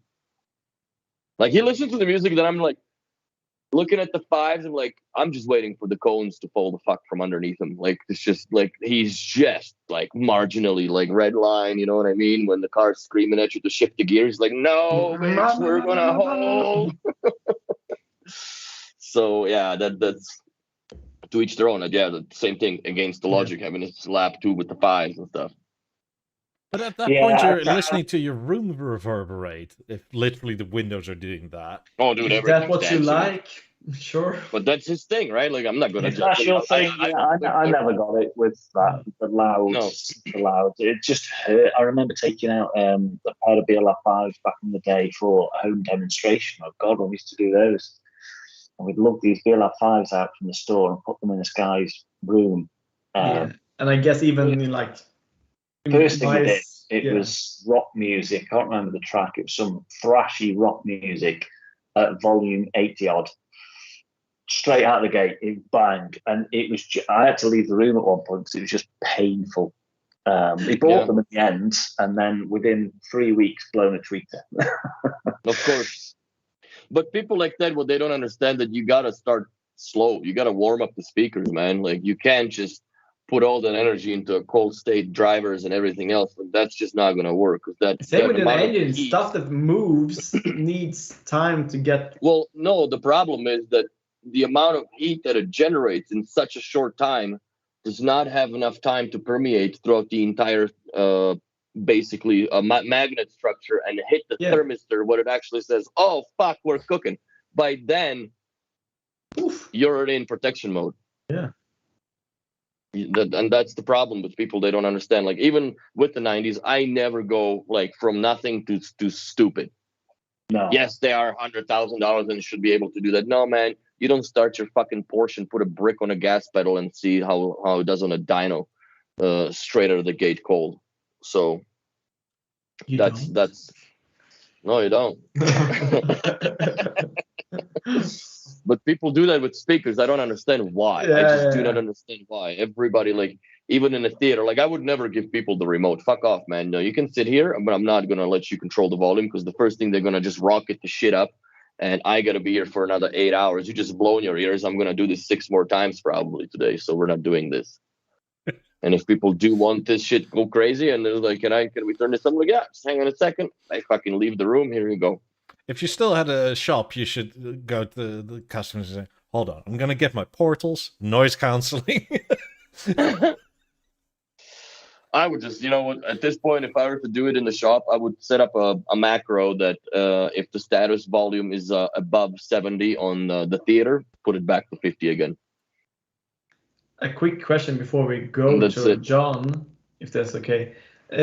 Talk about a bit more about TVs. How are the sales on Contour when compared to Eclipse and Harmony? If you think about 65, 55, 55, or 40. It's quite a good split, to be honest. I've sold quite a few Contours. It's interesting, yeah. It started off well with the 48, and then it sort of tailed off. I think it was mainly Eclipses. But then as soon as the 55 came out, it's been a really good, solid, steady sort of rolling Contour. I sold 2 last week. 2 48. Yeah. But Eclipse is just as popular as ever has been, and it's probably an even split between Eclipse and Harmony, to be honest.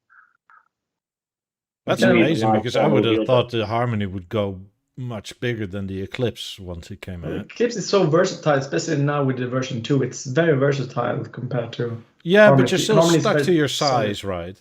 I guess then again, if you want 55, you can't get a Harmony. Exactly, 55 is the most popular size by far. Yeah. And I think Harmony would look very weird at a 55, because those panels would be just way too chunky now. You could do special ones, but yeah, you could fit a 55. Once it's close, you can only see the volume line next to them. I mean, the panels are already sort of out of whack with the 88 in my... Like, the 77 is the perfect size, in my opinion. I agree. For the, Harmony. I agree. Kind of made for that little size. too much. I mean, it's not exactly square like the 65, but it's also not very much elongated like the 88. Mm-hmm. It's sort of perfectly in the middle of that. Yeah. How are the Eclipses? Are they selling as well? Yeah, they do all right, Eclipse, especially in the 55. So how's Britain for like stands? Is it mostly wall-mounted or orbital floor stands? Mostly motor floor, followed by motor wall. Oh, super sexy motor floor. Yeah. The odd manual wall, very, very few manual static floors. Yeah. I mean, that's one thing you miss with the Harmony, but then again, if that was orbital, the platter would have been enormous for that to come. Huge, yeah. It's moving the Death Star is just... But still, to be able at least to change the direction for some people is enough to make it so much more versatile compared to others. Oh, yeah, it's good. But, I don't know. Yeah. So where do if people buy the Contours, what is the commonest place for them? Kitchens and bedrooms? I've done kitchens. I've done main sets. I've had a lot of Horizon swaps. Yeah, Horizons, old BEOLIVING 7s. Is that Horizon 6s. 48 to 48 Contour, or is it 48 to 55? 48 to 48, which I did last week. I have had 48 to 55, which is nice. Yeah. And I've had 40s to 48 as well. Yeah. Do you guys resell the Horizons, or what do you do with them, or you just let people deal with their own shit? Yeah, we resell them, or we'll put them onto we've got a little reseller market, which I've got one to do that with at the moment. I've got 48 on a table stand. So I need to move on, so I'll probably go to the second-hand market. I remember my ex-neighbor who had 40-inch Horizon and changed to the 55 Eclipse. And he had a hard time, or the seller at least had a hard time to sell that Horizon back in the day. And yeah, it's really got to show it. That Horizon is very much between system sizes and all these kind of things. Yeah, I think it was a little bit of a mistake TV, in my opinion, for B&O. in between Because stuff, I would say. I think what they attempted to do, which it failed a little bit, is they tried to go for the BeoPlay-ish, like a B1 concept type of thing. But I think the TV would have been solid if they used the old B&O's operating system versus the iOS or whatever. That still, I for think me, that it would looks have amazing still in that design, but still, yeah, the design is software. nice, but the sound really wasn't there comparatively, especially like a person that has a V132 and I thought I had a 48-inch Horizon, and it just didn't, like, it was nothing too impressive. Where a 40-inch V1 had a special, like, its own bass driver inside, right? So it sounded better. But I'm glad that that era is over. And quite honestly, I think it was also suffering and succotash for B&O trying to figure out who the fuck they're gonna go with, because that was when the Samsung was basically pulling away, right? And the display technologies was shifting over to LGs, which I think was the best. Yeah, for me, ever. the customers who had the 14 compared to Horizon was the most who suffered from that era, to have this kind of amazing looking TV and to be, backdragging of having this kind of bad software compared to, Horizon. I mean, it's kind of cheap or Android TV, yeah, okay, but to have the 14 and the next generation of Avant to be having these kind of troubles and in between stuff. Yeah, it was a bad time. It was rough. Edward asks, hi, you talked about the 5s in the 90s, a whole new experience of sound. Is it the same with the 50s, or as it's a great speaker, or not the same experience as the other two? To me, it was, because I came from BEOLAB 1s at the time with a BEOLAB 2. And I had heard the 90s, but they were, I think, then at the early software level for the whole. They weren't tuned, yeah. They were excellent, but they weren't like super duper dreamy yet. Then the 50s came out, and also looking at the price difference, which was like 2.5x less. I listened to music I've known throughout the years, and I was like, holy fuck, I hear musical instruments I've never heard before in this track. Yeah. 50s do exactly the same job as 90s, really. It's the same sort of engine, it's just 90s do it more. So 50s are still absolutely spectacular. Yeah, it's kind of the difference, like I think I've always said, like 90s give you basically like the whomever artist, Bruce Springsteen, says, hey, here, come sit on my stage next to me. And 50s are like your front row. Yes, yeah, it's quite good, Yeah, that would be about the best analogy to it. So, depending on what you like and how your pocketbook is. Yeah. That too. And your size of your room and all this kind of... Well, that's it, yeah. Willie made it work. Yeah, but it kicked everybody out. Yeah, but he's completely crazy. I would never have these speakers if I was fucking married, I tell you that. Yeah. Because, like, you can beg for forgiveness to an extent. Yeah. Better than a permission. But these would be a little hard to, like, where do you send That's kind of my philosophy in life, better to ask for forgiveness than permission. But in that case, it's thin line. Oh yeah, I've done it with the BB9, so that would have already was that was a little bit of an Aleppo in the house. It was not good. It was not good for Willie for a few weeks, and then fucking idiot. I didn't. I went paintballing for a few days. Like we had like team and shit. Like we're hard into it. Yeah, and I left on Friday. It wasn't Aleppo, it was Thursday. Beirut. I left on Thursday afternoon. We're coming back Sunday, and the fucking bill, our card shit came in, right? Because that was like back before the online banking was cool. Oh boy! And she opened the motherfucking envelope, right?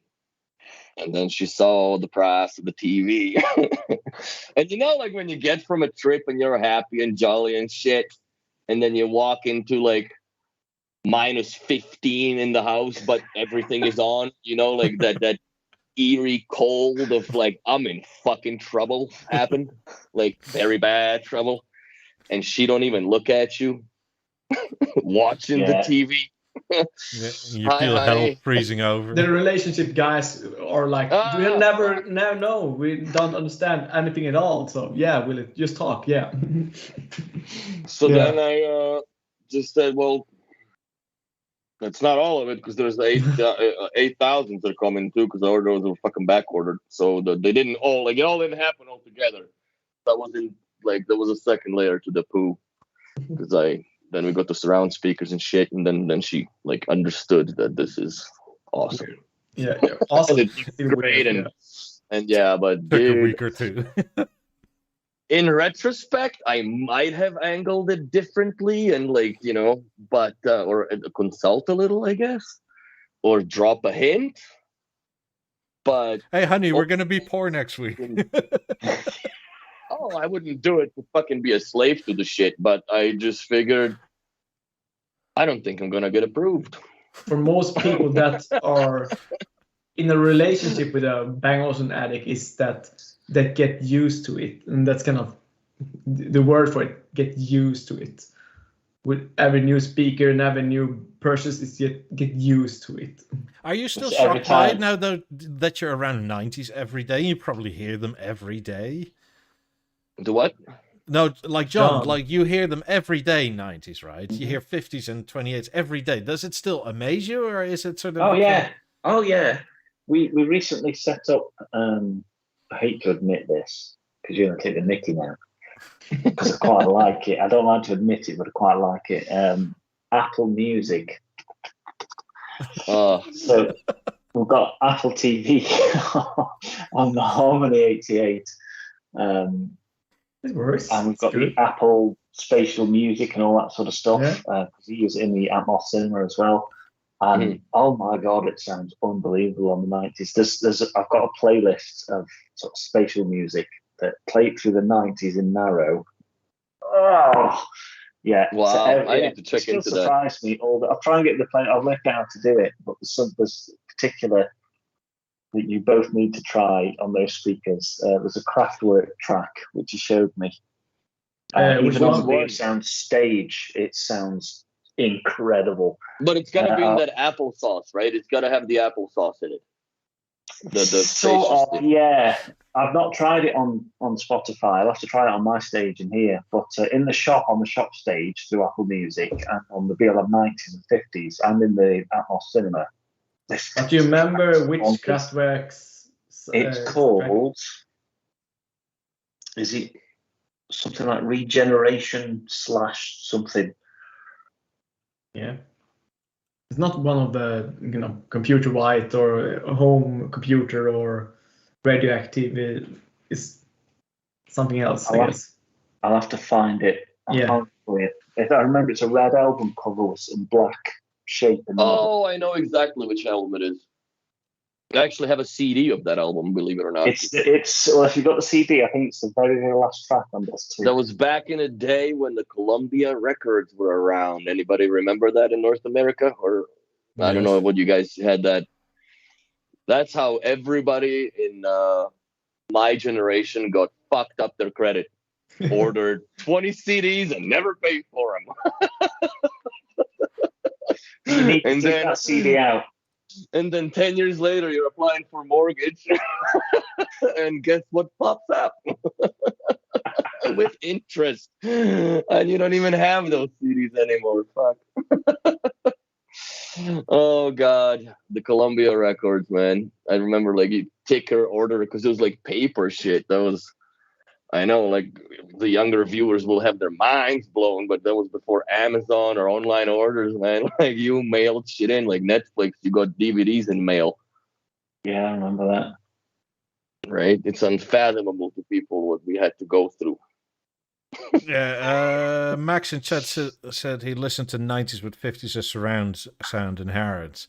Fucking sensational.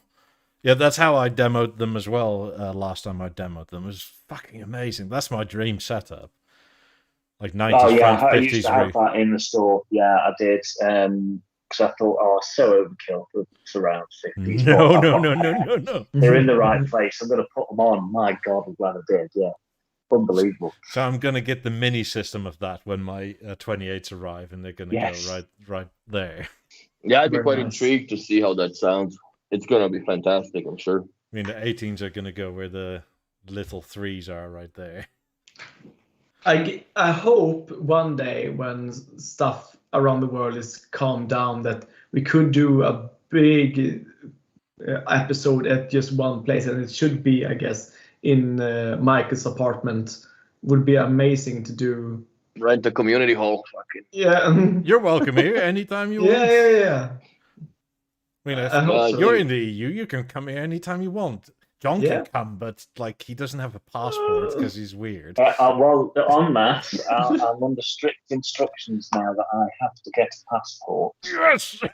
Because since I went to my first dealer conference last week, this is the new era of getting me to do all this sort of stuff. So Ian is adamant that I am definitely going to Denmark next year. That's great.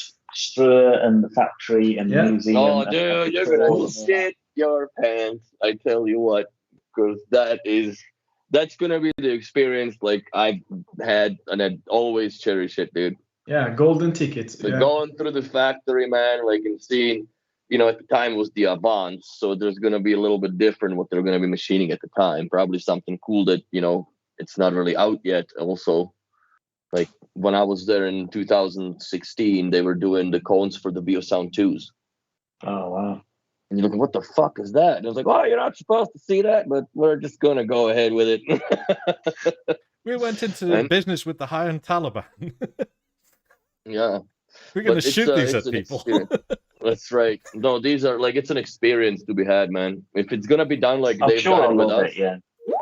It's going to be the shizzle. But yeah. Yeah, I'm sure I'll love it. I will love it. I know I will. I'll be in the element. I want to see the Factory 5, the listening rooms in particular. I'd like to meet Jeff Martin if he was there. Go into the anechoic chamber with Jeff. Yeah, I'd love to do that. Hear each other's heartbeat. Yes. Do you hear the decibel? Oh yeah, I hear it. We're in sync, Jeff. Yes. Yes, we are. He's going to be off sick now when I go over, isn't he? Well, before you go, let me know before you go, because I will send you some maple syrup to bring for him, because his kids love it and he can't get it there. Okay. Yeah. For the fucking pancakes, right? Because he's still Canadian. It doesn't matter where you at. You're gonna love you some maple syrup, baby. Yeah. On that note, I'm going to call it. Thank you very much for joining, late John. Thank you very much, everybody else, for watching. Yeah. And we'll say our goodbyes in the mo. Like and subscribe if you haven't yet already. Hope everybody has a good week. We'll be available tomorrow on Twitch once again. And if you're bored, you can always join, either of you. And I'm going to roll the outro. Thank you, everybody, and see you in the next one. Bye. Bye.